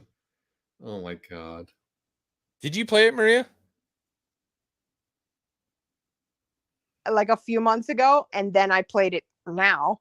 And I'm a completionist. Like, I want to get all of the things. The 100%er? Yes. Yes. Good luck. We'll bro. never see her. We'll never see her again. We'll never see her again. So I'm that's a at fucking 9-month 79% right journey. now. I'm at 79% right now. I really need to get my shit together and fucking finish it. So I'm at 68. I'm having the worst time with the fucking quit it, like the speed broom trials. The broom trials? That's the first dude. thing I beat. Oh my God. I have, we're opposite because that's the one that's like really keeping me from fucking completing some shit. I'm a pod racer, man. I like, you're involved. If I had an idea for, somebody who could make a game, if I could, put an idea out there, a new pod racing game. Oh my God. We had that on the table, like, I want to say 7 or 8 years ago.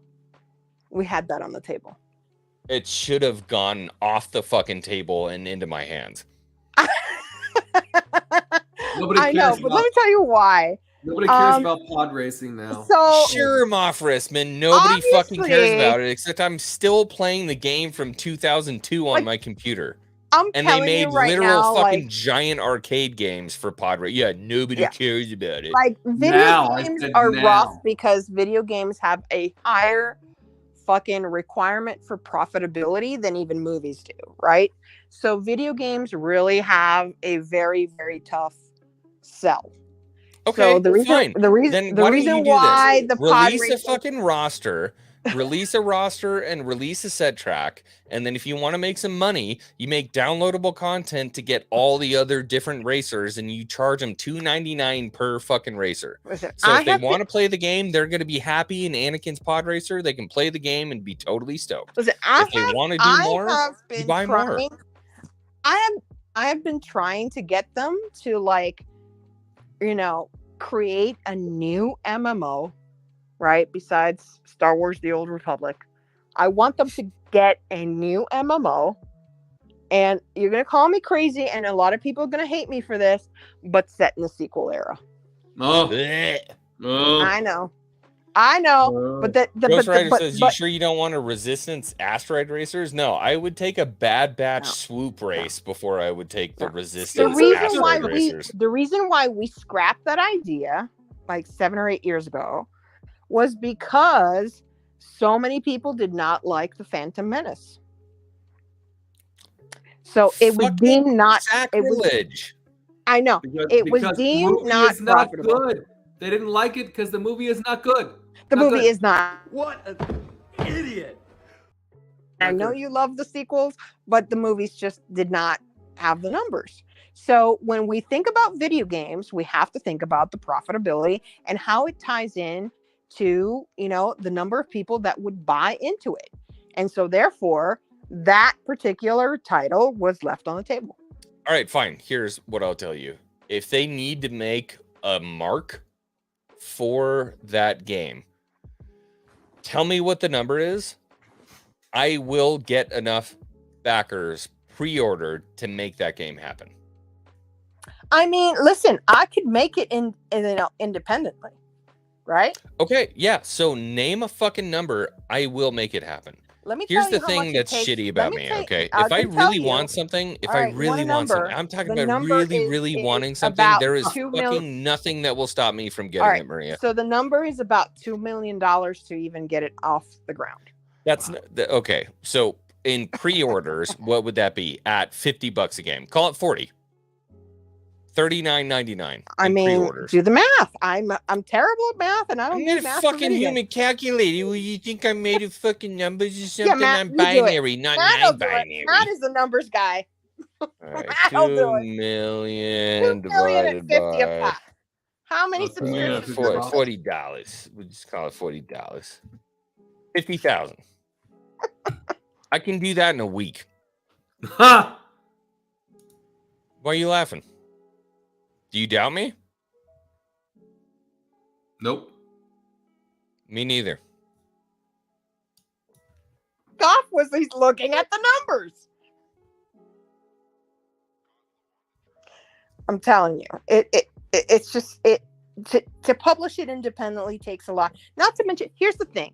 The thing about that is that people do not understand the AWS portion of it, and like the servers to host this are extremely expensive.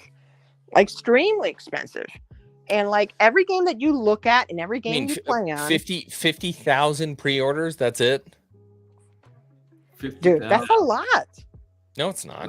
Yes, it is. No, it's not. Not on the YouTube sphere. So 50,000. Not your YouTube. I love you, X, but not yours. Well, so what? I got 3,000. I'm not held back by the number. I'm not held back by the number. I know the Star Wars fan base. I know it because I've lived it, and I know the passion that I have in my heart, and I know how many people love that fucking movie the same way I do. So yeah, 50,000, absolutely not a problem. I'm telling you that. And if you say bullshit, then I would press you. I would press you to give me a fucking test. That's just a trial run to see if I can figure it out. I bet you I could. A pod racing game? No. Yep. It needs more than that. Needs more than what? You said 50,000. No, I don't mean money wise. I mean substance wise. You can't just say, no, I'm gonna fucking put out a pod racing. Look at one of the I'm gonna give people. Look at one of the most successful game franchises in history. Fortnite? Need for Speed. Need for That Speed. is not no. Let's look at Fortnite. Let's look at Fortnite. No. Non sequitur. Completely different. Yeah, it's hyped right now. The whole battle royale shit, 100%. That's because PUBG led the fucking table Highlight on it. that one. The Lost Tales. Also, I would pre-order 5 copies. No, I'm telling you right now, and Hogwarts Legacy is a really good example of the reason why game developers don't fucking understand their audience. Okay, listen. Is that I'm sorry, As much as we loved Hogwarts Legacy, I can tell you right now that Hogwarts Legacy is an unfinished game. Well, sold really fucking well for an unfinished game. Yes, they did. Because they focused on the shit that matters, right? They focused on the shit that matters, but you can't lie to me. Sit there and lie to me and tell me that when you fucking open a chest in Hogwarts Legacy and you get a downgraded item, like 9.5 out of 10 times you get a fucking shit item, that's a finished game. Okay. This would be my argument for that. If you create a world that people want to be in, they don't give a fuck what's inside the chest. I mean, we didn't even get fucking Quidditch. To Ghost Rider's point, yeah, we didn't even get Quidditch, bro. I don't care. You cared. You did care. You totally did care, X. Yeah. Yes. Yeah, no, I do because I want to play it. But if you, so the only way I could describe it would to be like, I opened up a gift as a child on Christmas morning. Hogwarts Legacy is that gift. I played with that game for 10 years. Listen. I played with it until I was a grown man. And then I was like, you know what? It'd be super dope if we could get Quidditch. I'm not mad at that at all. The love that went into that, the castle, the lands, everything around it, everything that went into that game. Primarily an empty world. It's perfect. Okay, but it was primarily an empty world. You're going to lie to me. Okay, it is not primarily an empty world. There are hamlets with people existing in it. Look, here's the fucking deal. We're getting way off track. I'm asking you a serious question because you're somebody who's in the video game industry. If I can get 50,000 pre-orders, 50,000, I will start a GoFundMe. So that I don't see a dollar of that money. I will start a GoFundMe I have the resources. that will get to 50,000 pre-orders at $49.99. 50,000 pre-orders at $49.99. Can you make the game happen? We can. We can. Done. Well, now I gotta go. So funny. Listen. So yes, I'm not funny. We gotta find marketing. We gotta find there's a whole lot I'll of. do the fucking marketing. All right. You got it. I mean, I got the people. She's not taking it seriously. She doesn't realize that I'm dead fucking serious right now. I know you're serious. I know you're serious. There is nothing that's unattainable. But I don't think he understands what it takes to really do this. Like, it's not easy. I can't code it, program it, build the game. I can't do any of that stuff. But if the backing is there behind it, you can't really publish something for profit without Lucasfilm's approval. That's what I'm trying to get. Right. So their licensing alone is going to be a problem. My $2 million quote is just for the development of a game. Okay. Or maybe that's what I need to be more specific on. I want Lucasfilm to make the game. Okay. Well, what do I need to do to get them to make the game? So to pitch it to them, number one, it has to go through Story Group. Okay. So yeah. It always comes back to the Story Group. It does. Their hand is in everything. They are the content. I don't think people understand this. They do not write the stories of any of the TV shows or the video games or anything like that. They don't write any of that. But what they do keep a pulse on is the continuity of it. They want to make sure all the properties are at least adherent 80-20 rule to the canon. That's what they're in charge of. So everything kind of goes through them, which guess who heads the Story Group? Dave Filoni. So yes, it goes through him. So therefore, to be able to pitch to them that idea is a huge thing. You're looking at 3+ years of getting that shit even pitched. Well, okay. You may think it's not, but I'm telling you, I mean, I work in this every single day. Some people it's just a fucking human. Yeah, Ghost Rider, I will agree that the Story Group sucks, but the story listen, the Story Group is really hard to get through. But Maria, like I said, you haven't answered me. What do I need to get to the table to see if it happens? You got to have someone like me, okay, who's in with those people. Well, I have you. Yes. So what's next? But you have to remember, I got to be willing to put 400+ employees jobs on the line for that, right? So what's next? Well, we've got to develop a prototype. You got to go to them. No, there's something before that. That is what Respawn did. We had a prototype.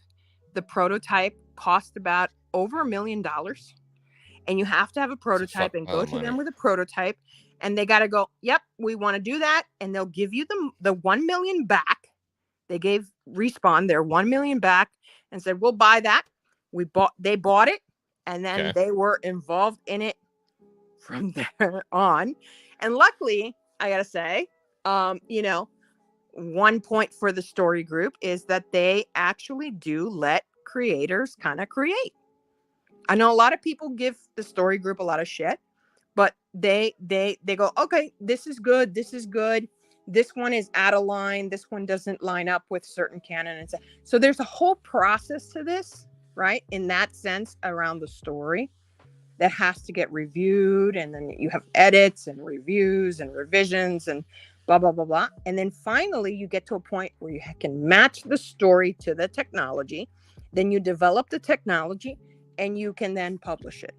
That takes a good 3-4 years. It's not easy. Yeah, that makes more sense. What you just said. Right. It's not easy. And I think The first part where you're like, it just takes a shitload of money. I'm like, I'll fucking make money up here. Right. But I'm telling you, like, the licensing part of it, like, that's a big deal. And they're very particular about their IP. I mean, why would they be against pod racing? They just will say to us, what is it that made that game fail? The Phantom Menace didn't see a lot of profit. And they would equate that to a market drop. Yeah, people fucking hate Anakin. They hate Darth Maul. I mean, Obi-Wan Kenobi was a failed character, and you know they would never bring Qui-Gon Jinn back, ever. I mean, especially in a year like 2022. How long has it been? Seriously, it's been like 24 years. They would never bring Qui-Gon Jinn back. It was a failure. Like, honestly, I mean, I gotta saying? tell you, I have been in the writer's room for a lot of the stuff, and I have seen nothing. I mean, a lot of people give Pablo a lot of hate, and a lot of this, and a lot of the other folks some hate. But these folks are really fucking nice people. They're really nice people, and they are really just trying to keep a reins on Pablo things. Hidalgo's a nice little. He is. Yeah. He can be whatever he wants. Can you get me a online, meeting but, with him? You know, I have. Yes, I can. I could. Can you? Yes. I know him. That'd be awesome. I just want 5 minutes in a room alone. Oh no, don't. No. He's not a bad dude. He's not. He has some opinions. Everybody has. They're like assholes. Everyone's got one. And you know, but when you get down to brass tacks and you're working with him on a project, he's actually great to work with. That's just facts. That's my perception of working with the guy. I'd be interested to talk to him for him to change my mind. That's About the only what? reason why I'd be interested To about change your him. mind about what? Him. About him personally, he says. Yeah, Why would he need to? he doesn't need to. Okay, that's what I'm talking. Yeah. Exactly my point. Like, why would he give a fuck about what I think about him? He shouldn't. Exactly. Yeah, So why would he agree to that? he wouldn't. Okay, that's what I'm trying to say. Yeah. So I'm just saying. I'm saying I would like an interview with him just to sit down and talk about so he could change my opinion of him. And no, he would never take that interview. Yeah, he would never take that interview. Yeah. Yeah. I don't know. sure, Maybe 100%. though. Maybe if I'll it, tell you what, maybe if I it think like you have maybe a if better it like chance of sitting with Dave Filoni than with Pablo Hidalgo. Yeah, I don't want to talk to Dave. Oh, come on. What do you mean you don't want to talk to? Everybody wants to talk to Dave. No, I'm not super interested. Dave is. I'd be down to talk to John.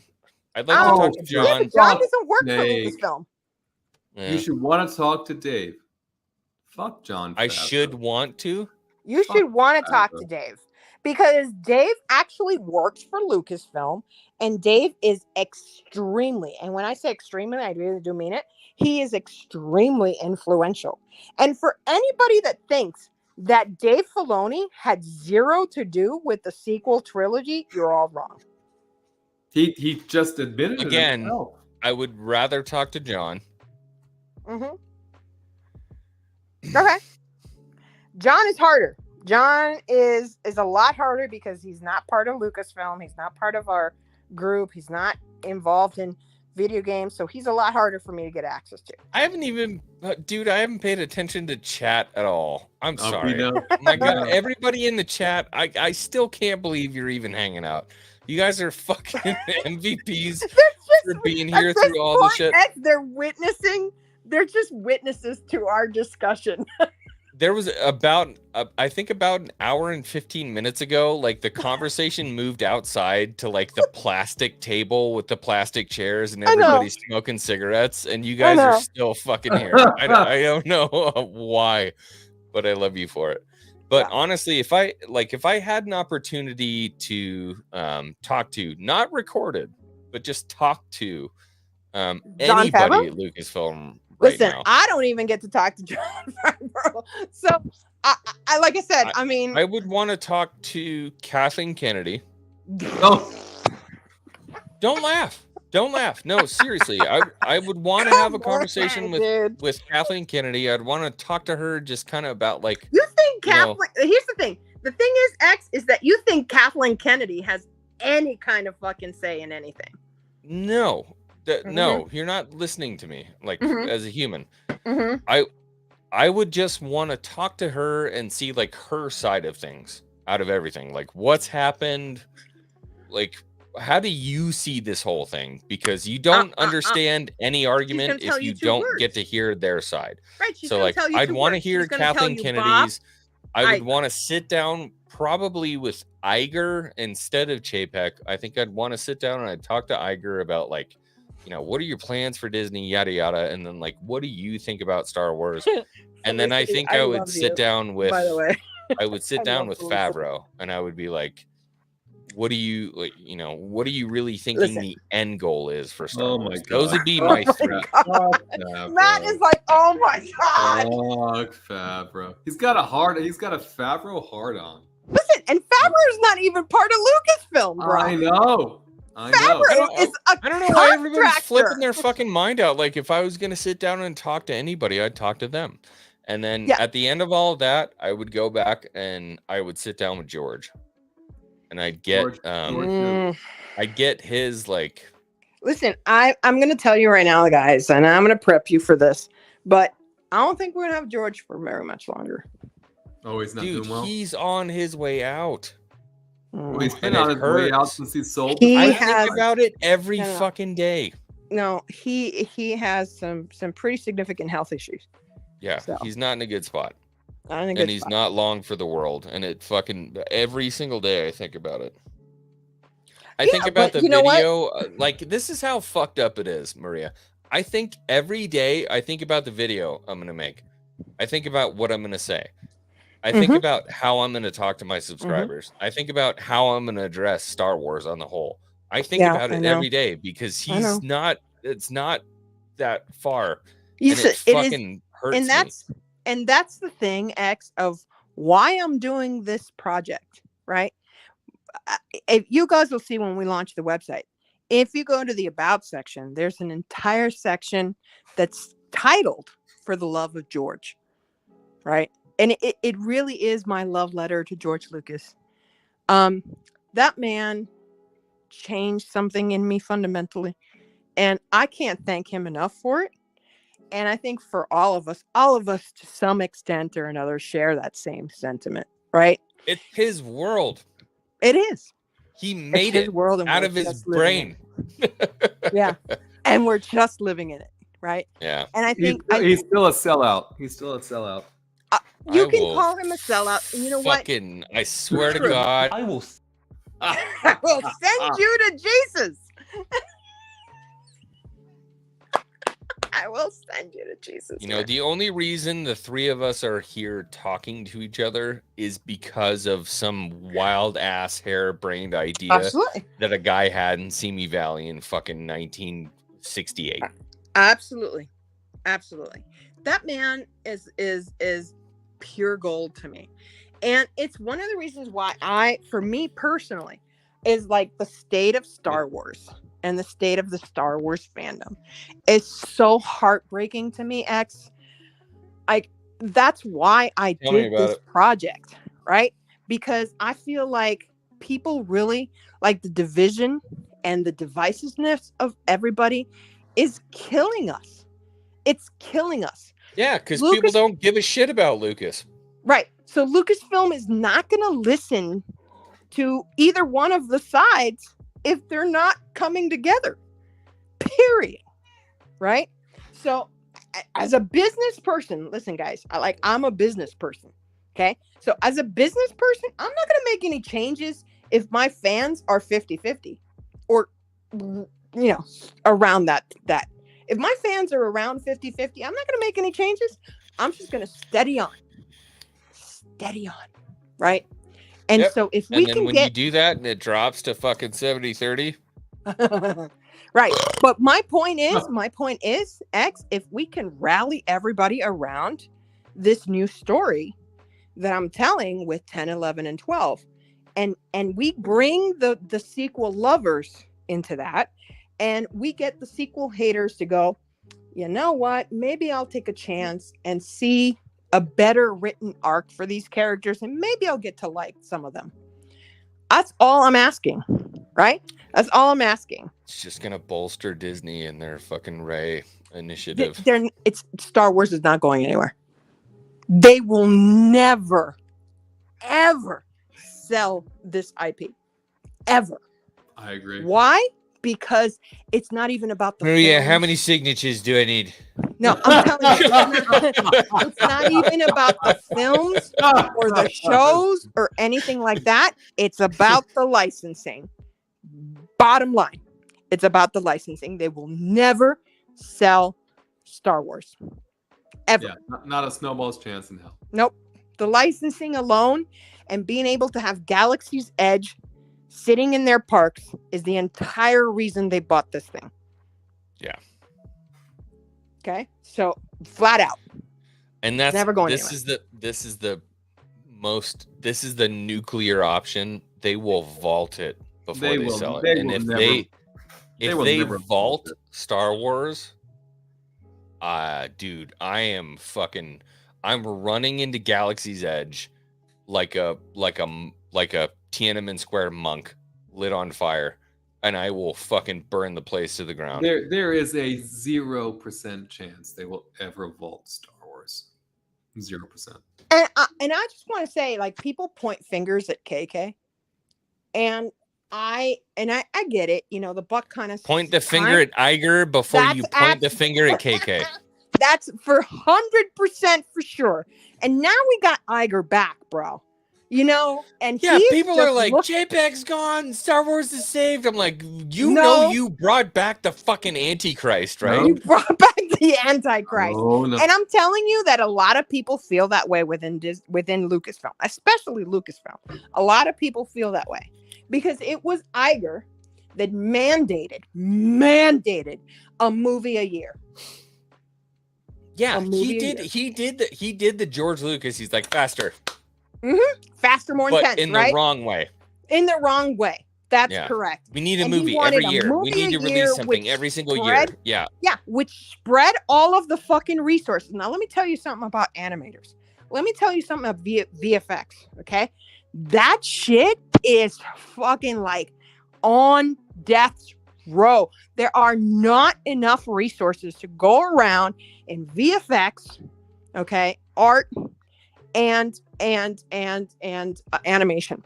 Not enough resources at all. So now you're taking them and you are splitting it between these three movies every 2 years, and in between you're adding Rogue One and Solo. Bro, you're not going to get quality.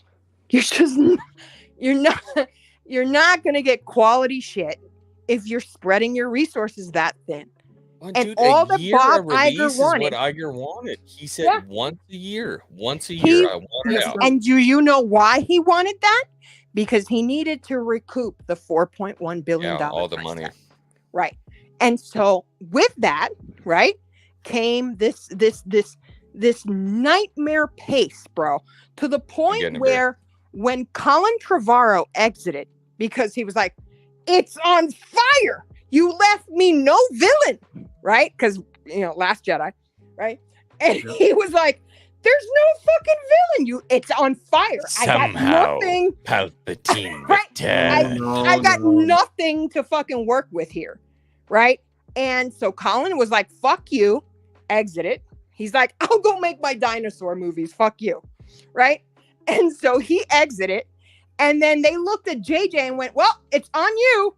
And he was like, I'm going to need like a year to do this. And Bob Iger's like, you got 3 months. And he was like, 3 months? What the fuck am I going to do in 3 months? Like, because they wanted an entirely new thing. And by the way, if I may say, everyone makes a big deal of the Duel of the Fates script that Colin Trevorrow made. First of all, that was a blue script, which is second revision. Okay. There were several scripts after that from Colin Trevorrow, and they were all very different. They all, moved and very different. Okay. And when JJ got that last one, which was Goldenrod, he got that last one and he was told 3 months. He was like, you're asking me to fucking pull a miracle. I'm supposed to end the saga in 3 months. And he was pissed. He was pissed and it showed. It showed. I mean, let's be honest. It fucking showed. And so he was pissed off and he was like, I can't do this in 3 months. Like you. And Bob Iger was like, well, that's what you got. He was unyielding with that timeline. Unyielding. So I get all of that, right? But now that he's back and he's trying to right the ship and all the rest of it, do we just assume that he goes back to his old ways, or do we think that he's learned something? He's not going to learn something, bro, because he's a businessman. He's not a fucking creator. Yeah, but the company not invested in our story. He doesn't give two shits. He's talking bottom line. He's a figures man. I hear you, but if the company isn't making as much money as they would like, do you think then that he just automatically defaults to, well, I'm just going to go back to my old ways. I'm just going to do this again. Or do you think he does something different? Because my biggest issue with this conversation, every time it comes up, Iger's back, he's just going to go back to his old ways, et cetera, and so on. Have you seen his masterclass? Bob Moff Iger. Rissman and Maria, can I interrupt you real quick? Yes. I have to try to retain at least some sense of decorum in this community. I have to let you guys go. I want to continue this conversation. Yeah, I have to go soon. But before I let go, really quick. So last night on the Star Wars That We Love, we raised $250. That was all given to Jay's book. Oh yeah, the book is. I bought the book myself. The book looks great. I did as well, but we gave that $250 that we made on the stream last night to Jay's book drive, which is awesome. We bought 10 books for charity to go out to the kids, which was absolutely amazing. What we've done tonight, I haven't gotten any super chats tonight, but we have gotten donations on the Tron GoFundMe, which was the most important part. So before I let you guys go, hold on, do you have the link? Before I let you guys go, I just want to let you guys know how proud I am of every single fucking one of you for just showing up every night, supporting me, supporting my friends, supporting stuff like this GoFundMe. It's absolutely amazing. We're at $530 already. Just from starting today, we're at $530 out of $1,500 to get Tron. And if you don't know who Tron is, Tron's cerebral palsy streamer. I don't like to boil him down to that. Tron, Nate's a good friend of mine. We met when we were down in Tennessee. He rolled over my foot. He broke my foot. Oh, God. You're still on the foot thing. Let it go. Yeah, I'm still on the foot thing, man. Tron and I we're good friends. He's an amazing individual.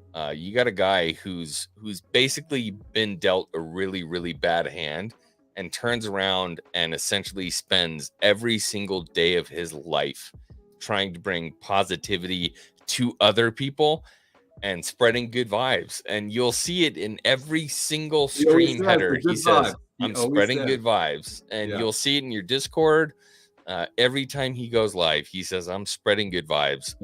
I love Tron in a way that I can't describe. Well, make sure you leave the links for all that.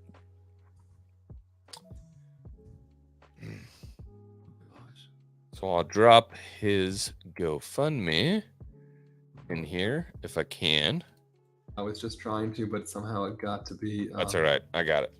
I am Discord. I'm under my gamer tag, which is the Nitzia. Bam, there we go. So we're at 530. The dude just needs a new The dude just needs a new freaking graphics card. So we're running it. Like I said, we're already at 30 to almost 35% of the goal. Let's get it to him. Let's show some love in this freaking beautiful Star Wars community. All of us nerds, our basement nerds. I'm not good at this. I just I want to see my friend see some support.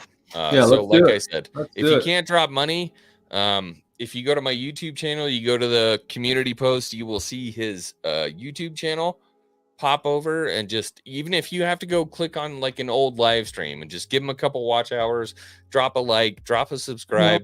More than anything, drop a comment and be like, hey Tron, it's awesome what you're doing. Like, hey, good gameplay. You know, say what's up to the homie, man. He's a really good dude. Right. Yeah, he is.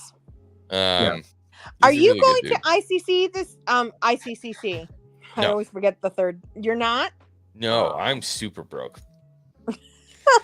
Well, I would love more than anything to be able to like travel and see everybody. But like airfare is so much, and I'm 1 month behind on rent. So as soon as I get that figured out, I will definitely be going to see people. But for now, no. well, then, I mean, you keep, out. So, yeah. Make sure We'll get it figured out. As soon as we get Tron figured out, the second we get Tron figured out, and then, yeah, we'll get it figured out. All right. All right, everybody. Have a good night. Thank you so much. Yeah, great. I love you. Always. Yeah, make always, sure you so good. unlist So this. good. Thanks for sticking with us this whole time. Was that your Unlist outro? this exit. Unlist the stream, actually. There was some errors. Oh my. Everybody, thank you for being here. Please hit the like button if you can. I'm a little baby channel. Everything you do helps. And I'm asking you for the free stuff. Just hit the little thummy. Yeah, Hit just deploy the likes. Deploy the likes. Do it. And then we'll see you guys again. Next stream is probably gonna be Wednesday for State of Star Wars, and then we might have an off-brand Friday, Star Wars We Love, and then Saturday hopefully we can do a late night again.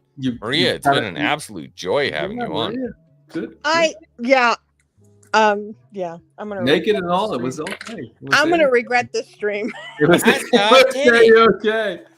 Yeah. We're gonna have to chop parts of it off. Yeah, you'll be fine. Never. You're Everybody have a good night. I love you. Bye. Perfect.